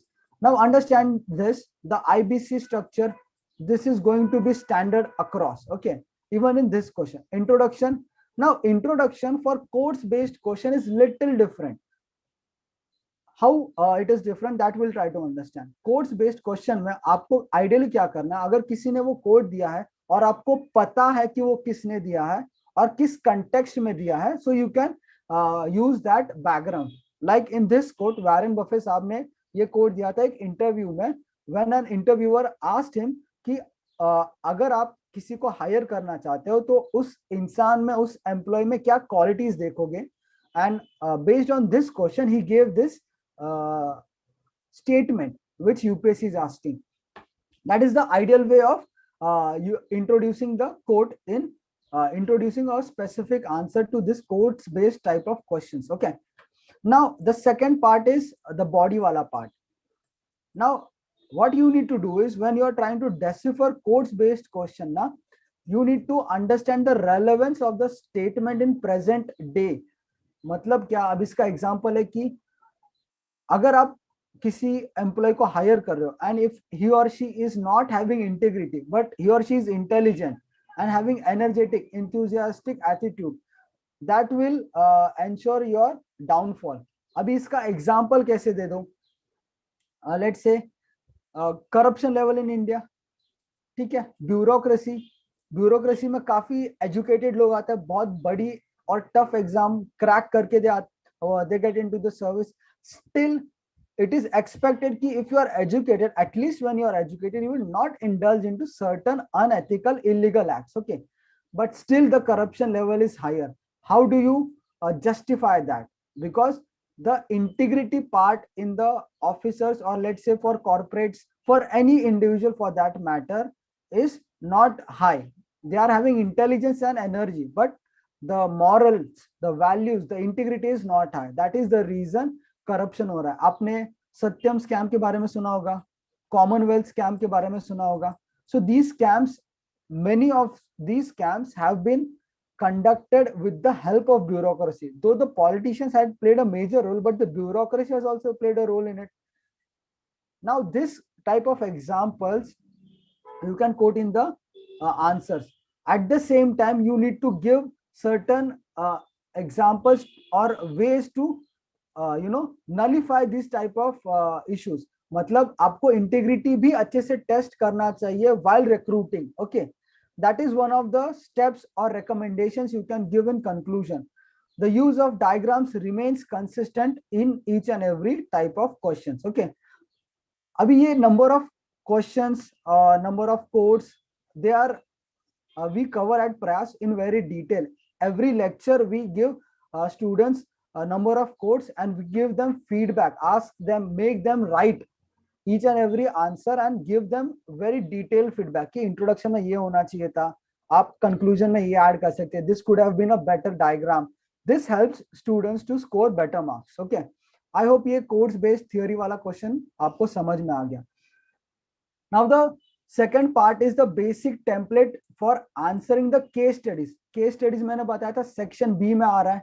There are 6 case studies ideally asked by UPSC, and how do you answer that?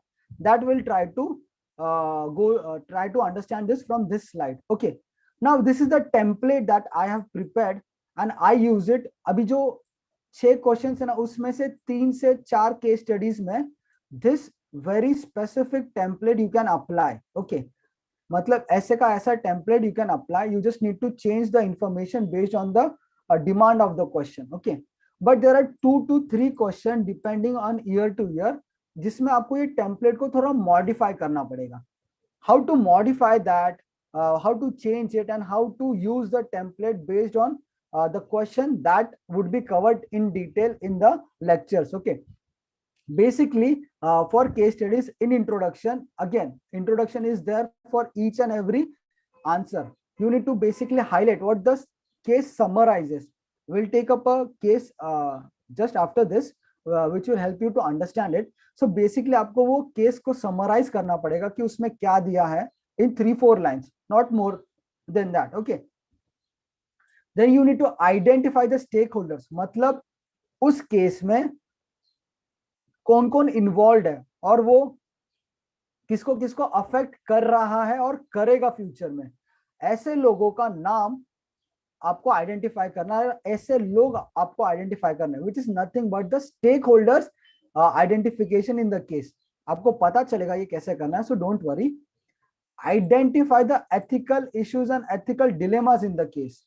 मतलब जो officer है उसको क्या 2 या 3 बड़े options में से choose करना पड़ रहा है और वो कितने कॉन्फ्लिक्टिंग सिचुएशन है, कितने कॉन्फ्लिक्टिंग आयाम है उस टॉपिक के, वो आपको जज करके यहाँ पे बताना है.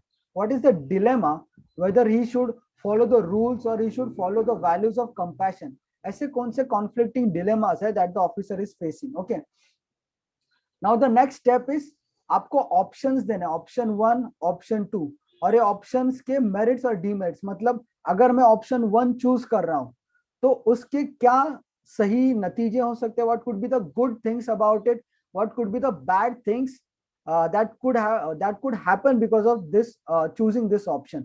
Similarly option 2, अभी ये ऑप्शन कैसे बनते हैं, क्यों बनते हैं, वो आगे पता चलेगा. Just try to understand, it's a template. Okay, option 2 का भी वैसे ही करना है, मेरिट्स बताना, मतलब क्या सही हो रहा है उसकी वजह से, क्या गलत हो सकता है या होगा उसकी वजह से. अभी इन दोनों के अलावा आपको एक थर्ड ऑप्शन बनाना है कि वो सबसे अच्छा ऑप्शन होगा. मैं फर्स्ट और सेकंड चूज नहीं करूंगा, मैं एक थर्ड ऑल्टरनेटिव बनाऊंगा which I would choose when put into that situation, और वो मैं क्यों करूंगा उसका जस्टिफिकेशन आपको देना है. Okay, and finally the conclusion. Now this is the basic template that you need to follow. So we'll try to understand this from a case study. Okay, this is a case study given which was asked last year in 2019. Okay, so I'll give you a minute, just try to go through the case study, and then we'll discuss it based on the template that I have given in the earlier slide. Okay, just go through the template for a minute, uske baad we'll discuss.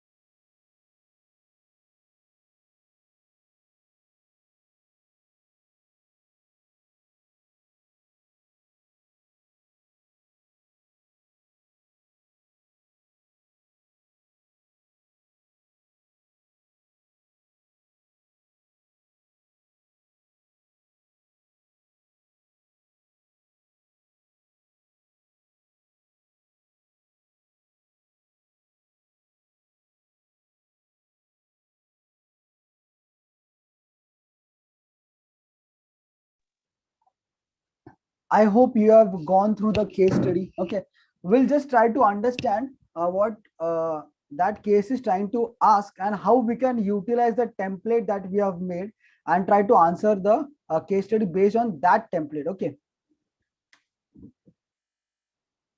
Now, introduction. What I said, you need to give a brief summary. Introduction in case study is brief summary of the case.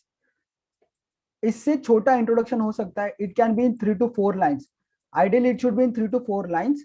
मतलब what is happening in the case is that is being summarized here. It is a apparel company. There is an apparel company employing mostly women. Now this is interesting. Most of the employees in the apparel company are women, but वो company loss में चल रही है. Now how do you cover the topic where mostly a company is making a loss, but you need to ensure that the company is making profits now. Now the company hires a new marketing executive. Now this marketing executive has helped the company to increase the sales, which in turn has increased the profits of the company. Okay, but now the tricky part, the testing part that UPSC is trying to test you on is there is certain issues relating to the behavior of that individual. That is, many cases of sexual harassment is been reported by many female colleagues that the new marketing executive is not behaving appropriately, and cases of sexual harassment are registered, but the company is neglecting it. The company is neglecting because he is generating nice profits for the company, and they are sidelining the sexual harassment cases against him. But eventually a female who was harassed files a FIR. Now FIR is filed with the police. Now under this, now the company is under pressure ki what they should do. They want the marketing executive because he is increasing the sales. At the same time, there is a negative side to it. He is harassing the women. Now the company comes with a solution ki they will give compensation to the woman harassed and asked her to take her FIR back. That is the basic summary of the case. Okay, this is the introduction part. This is how you summarize. You can summarize it in shorter version also. ये थोड़ा बड़ा summary हो गया. 3 to 4 lines में you try to summarize. Okay. Now the second step is identify the stakeholders. मैंने बताया था stakeholders मतलब ऐसे लोग who are part of the situation or who would be affected by the case. Okay. Now in this case, the woman, the victim woman who is facing sexual harassment. Apart from her, there are other women who have faced it in the past but have not registered the complaint. Another important stakeholder is marketing executive, the new sales executive who is committing these heinous acts, but he is increasing the profits. Now the company management, the decision making, the body, the senior directors of the company are involved because they have to decide what has to be done in this case. Now there are other female employees at work. As the case states, it is a mostly woman employed company, mostly woman employed. So the safety and security of other women is also at stake. The police also comes into the picture because the woman victim has filed a FIR at police. And the society at large, this is a very important stakeholders. You need to mention society as a stakeholder in most of your cases. Okay, it shows that you are having a broad perspective on the topic and not limiting your thought process to just the current case study. Okay, you need to mention society as a stakeholder. Now the third step is ethical dilemmas, ethical issues. अभी ऐसे situation में what the case is asking, what is the advice that you will give. The case is asking what is the advice that the you would be giving to the female. Identify the ethical issues and what options are available to the woman employee. मतलब जो woman employees है उनके पास क्या option है, that UPSC is asking. ठीक है, तो आपको क्या करना है, ethical issues और ethical dilemmas identify करना है. अभी ethical issues, ethical dilemmas मतलब क्या situation में conflict आ रहा है. अगर एक चीज फॉलो की तो दूसरी चीज कॉन्फ्लिक्ट में आ जाएगी. If you are following one path, the other issue might be sideline. ठीक है. Now the integrity, honour and dignity of the woman is affected. That is compromised because she is sexually harassed, and which is very wrong in the society and unfortunate and should be penalized. Okay, that is one of the ethical issues. Another ethical issues कि company में ये हो कैसे रहा है. अगर आपकी apparel company है, बड़ी कंपनी है, and you are employing more females and you are not ensuring the safety of the females, the security of the females, then it is questioning the work culture of the company, work culture, the value system of the company. That is questioned. That is one of the ethical issues in this case. The safety and security of other female employees is at stake because mostly females are employed. If that individual is committing a crime against few individuals, a few females, that means ki he may or may not commit the issue, the same act with other females. This is a very burning question there. Now another issue that the company management might face कि अगर ये public को पता चल जाता है, if it comes into public domain, the customers who are buying their apparels, the clothes, will not buy it under the boycott, and it will affect the sales of the companies negatively. How do the company manage that? That is one of the ethical concerns that the company has to face. Apart from that, rule of law, constitutional value of liberty and equality. हम बोलते हैं हमारे यहाँ पे equality है, male and female are equal, but this is not the case as of now, because the women are being harassed. Now what are the ethical issues in it? Monetary interest versus moral interest. इसका basic meaning ये है, अगर वो lady जो company compensation provide कर रही है, if that lady accepts, the victim woman accepts the monetary compensation, she would be financially well of, लेकिन कहीं ना कहीं वो एक उनका मॉरल वैल्यूज एथिक्स कॉम्प्रोमाइज हो जाएगा कि यार इस इंसान ने गलत किया और उसके साथ जस्टिस नहीं हुआ. She could not stand up for the other women. That is one of the dilemmas she would be facing before choosing either of the options. Another ethical dilemma she would be facing is whether to follow the path of justice or follow the path of compliance. Iska meaning hai, now the woman, victim woman, is a employee of the company. She has to follow certain rules of the company, certain directions of the company. Now if she abides by the rules of the company and the management's advice to take the compensation and take back the FIR against the senior executive, she would follow the path of compliance. But the path of justice, न्याय नहीं होगा ना इस case में. कैसे नहीं होगा? क्योंकि जो इंसान गलत कर रहा है, इनजस्टिस कर रहा है, और जो सह रहा है, जो फीमेल उसको सह रही है, उसको ये आजादी होनी चाहिए कि she can register a complaint and ensure that the culprit is punished. If she follows the path of justice, the path of compliance comes into conflict, and how do you resolve that? That are the ethical dilemmas. This is the third step according to the template. Okay, now fourth step मैंने आपको बताया था कि options कैसे form करना है. अभी मैंने बताया था कि दो ऑप्शन फॉर्म करके थर्ड ऑप्शन में आपका बेस्ट ऑप्शन होना चाहिए. तो पहला ऑप्शन देखो, इसको ऐसे पढ़ना है, this is first option, this is second option. ठीक है, ये वाला फर्स्ट ऑप्शन है, उसका मेरिट्स डीमेरिट्स है, और ये वाला सेकंड ऑप्शन है, उसका मेरिट्स डीमेरिट्स है. ठीक है, now we will try to understand what are the options available and what are the merits and demerits of each and every case. Okay, now the first option, whether the woman should accept, the first option is saying woman should accept the compensation, the money, and withdraw the FIR. Now under this, अभी इसके कुछ अच्छी चीजें हो सकती है, इसकी वजह से कुछ गलत चीजें भी हो सकती है. अभी इस ऑप्शन की वजह से अच्छी चीजें क्या होगी कि जो भी विक्टिम है उसको पैसे मिल जाएंगे, and she would be financially secure. ठीक है, तो उसका फाइनेंस का इशू सॉल्व हो जाएगा. Eight the same time company के पर्सपेक्टिव से ये अच्छा है, क्योंकि जो सेल्स एग्जीक्यूटिव है वो अभी भी काम करेगा, क्योंकि FIR तो वापस ले ली उसने इस केस में. At the same time company के सेल्स इंक्रीज करेगा वो, और कंपनी को प्रॉफिट होगा. These are the good parts, the merits of this option. Now there are certain demerits of this option, like भले ही फाइनेंशियली वेल ऑफ होगी, लेकिन वो खुद की नजरों में गिर जाएगी. ठीक है, क्योंकि उसकी खुद की जो सेल्फ डिग्निटी है, ऑनर है, वो हार्म हो गया कहीं ना कहीं, और ये गलत भी है, which is against the dignity and honour of that woman. Okay, so ये नहीं होना चाहिए. एट द सेम टाइम कुछ और गलत आयाम क्या होता है इसकी वजह से, it is her, if she is choosing this option, she is indirectly supporting the sexual predators in the society.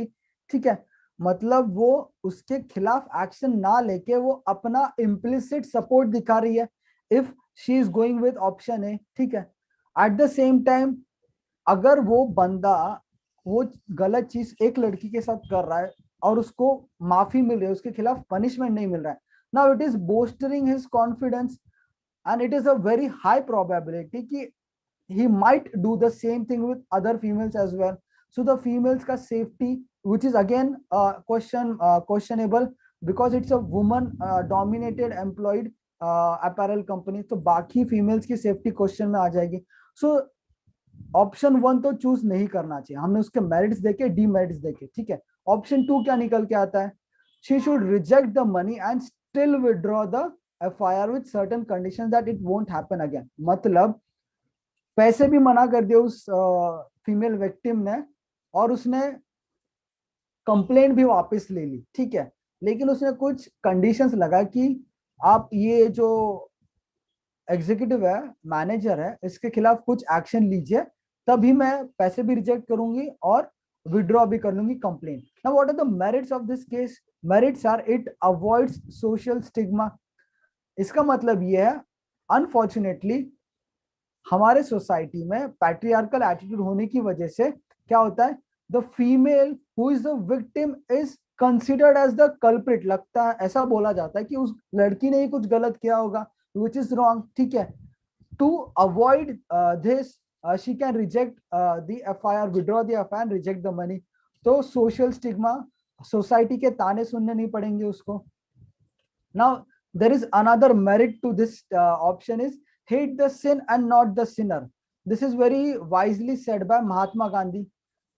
Mahatma Gandhi ji वो ये बोल रहे हैं कि इंसान गलत नहीं होता, वो किसी कारणवश गलत काम करता है, उस काम को आप उस काम की निंदा करिए, लेकिन उस इंसान की निंदा मत करिए।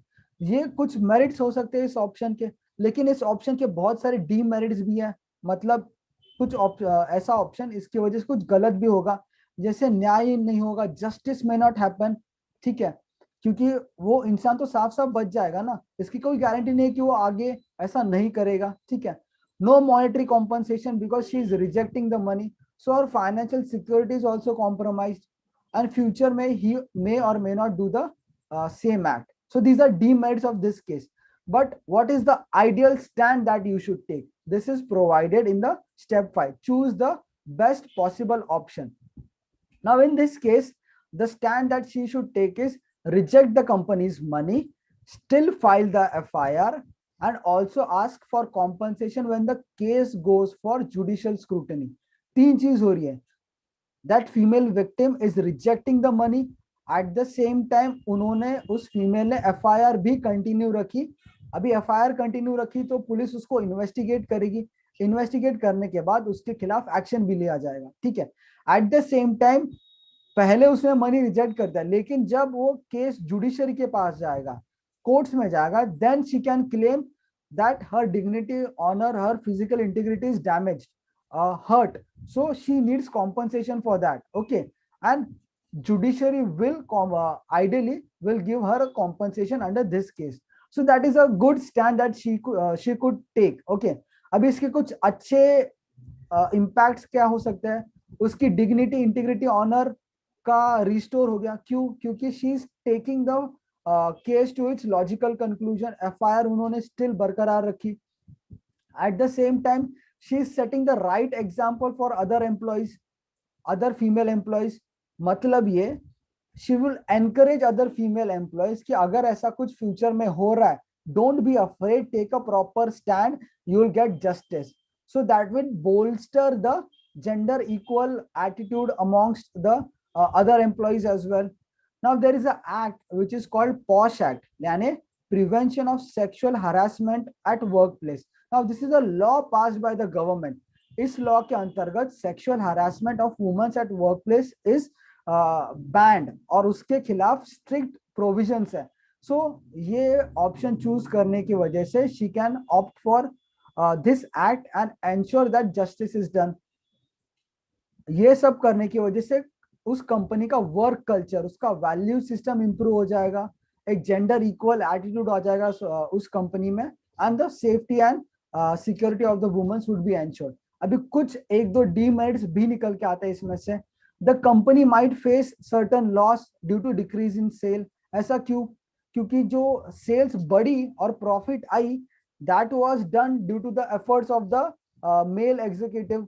अभी उसके खिलाफ एक्शन लिया जाएगा तो very high possibility he had to resign or maybe he had to leave the company. तो कंपनी के सेल्स कहीं ना कहीं हिट होंगे।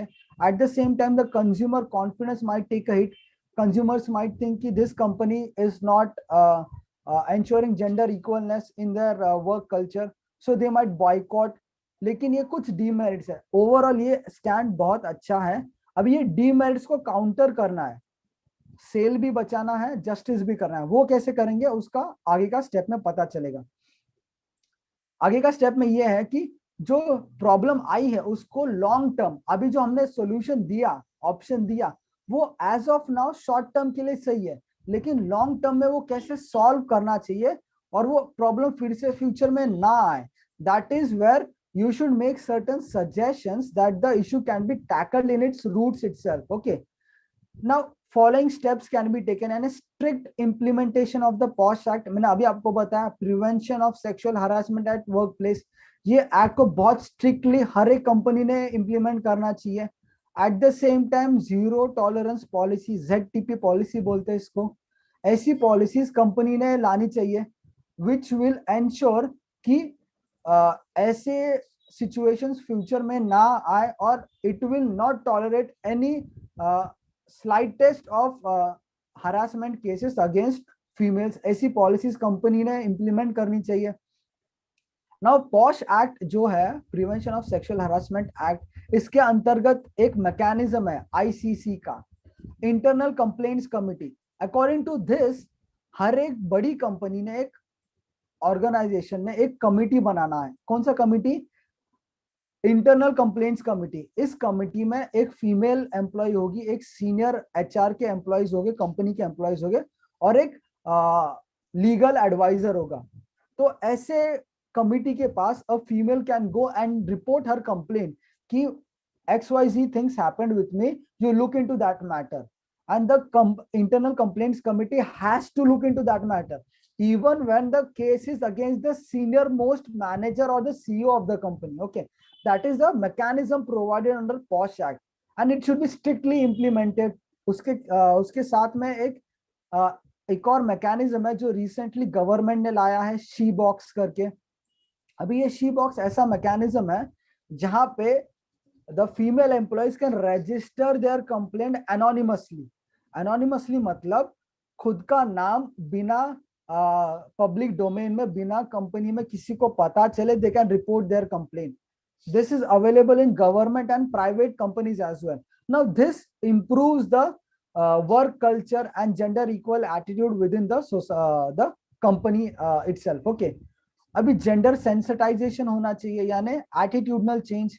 हमने अभी यूपी एथिक्स के सिलेबस में देखा कि एटीट्यूड चेंज होना बहुत इंपॉर्टेंट है towards the female, considering them as inferior to males, ये गलत है। तो वो एटीट्यूड चेंज करने के लिए जेंडर सेंसिटाइजेशन होना चाहिए। नाउ इकोनॉमिक लॉस हो रहा है, मतलब कंपनी का फाइनेंशियल लॉस हो रहा है, क्योंकि मार्केटिंग एग्जीक्यूटिव जाएगा तो सेल्स कम होने के चांसेस है। Now how do you counter that? Firstly, the company needs to hire a new marketing executive. That executive should be gender sensitive because the attitude should be equalitarian towards the female. Attitude should be supportive of females. At the same time, he or she should have skills to ensure that the sales of the company are up. Now, एक और इसमें suggestion ये आ सकता है कि why the apparel company can support in-house female employees to take up the managerial role, who are ऐसे employees, ऐसे female employees who are having skill set, the knowledge, the experience to lead the company in sales. They can hire this from within the company. This will help bolster the confidence of the other females as well, कि they can go to senior managerial level as well. तो ये एक अच्छा suggestion हो सकता है। At the same time जो waiting होगी, यानी जो नया एग्जीक्यूटिव अगर बाहर से बुला रहे हो या अंदर से भी ले रहे हो, they should be strictly scrutinize, ये किया जा सकता है। At the same time use of social media, online marketing to tap new customers and increase sales, जिससे कंपनी का प्रॉफिट भी इंप्रूव हो जाएगा। So this will ensure the justice is done in this case. At the same time, the economic loss which might occur can be curtailed to a certain extent. I hope this helps you understand. Now the conclusion of this case study, introduction हो गया, body हो गया, conclusion में you need to ensure workplace safety is important for all employees, especially females, क्योंकि हमारा society का patriarchal attitude needs to be reformed, needs to be refined or eliminated to a certain extent. Glass ceiling should be break. Glass ceiling एक concept है, उसका meaning ये है कि we should ensure that females are taken up in the higher managerial level. Okay, so I hope आपको ये समझ में आ गया। So that's it for today's lecture. If you have any doubts do ask. किसी को कुछ डाउट है do ask. We have completed our lecture. If you have any doubts do ask.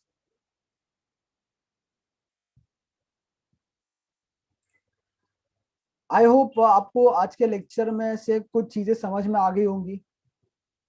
certain concepts, certain ideas, कहाँ से पढ़ना है, कैसे पढ़ना है, which books you need to refer, what is the template or of this answers that you need to follow.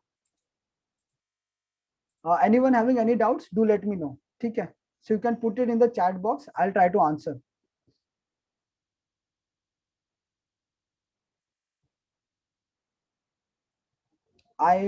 Okay, I don't think I'm getting any questions then. So what we'll do is we'll stop as of now. Acha, someone is asking something. Acha, Lokesh is saying thank you, sir, for it. That's my job, Lokesh. I'm happy I could help. And to all the aspirants, don't worry. Prayas is there to help you out through the entire journey. It is supporting online and offline as well. If you have any doubts, you can ask on the portal as well. ठीक है? E-पाठशाला करके portal है जहाँ पे online lectures you'll get, offline lectures are also there. The entire faculty of every subject will be supportive of you, and I'm grateful that I got this opportunity to help you out with this introduction lecture. And Acha, someone is asking a question. Just a moment.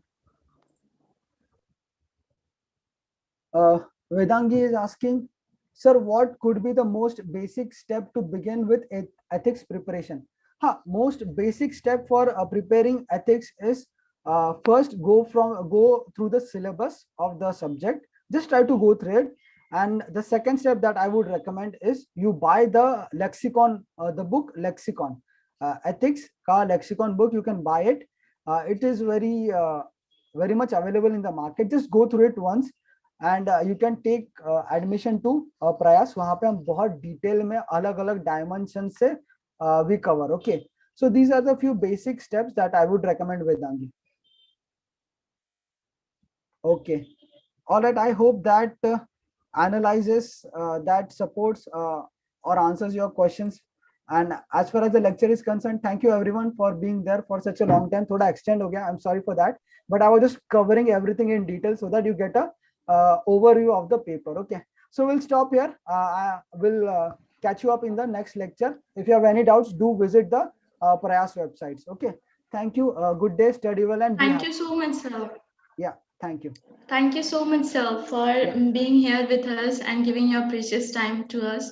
It was really a great learning. And this similar webinar we have already arranged for a few more days. So please attend the webinar, which is free of cost, and get the proper guidance and learning, students.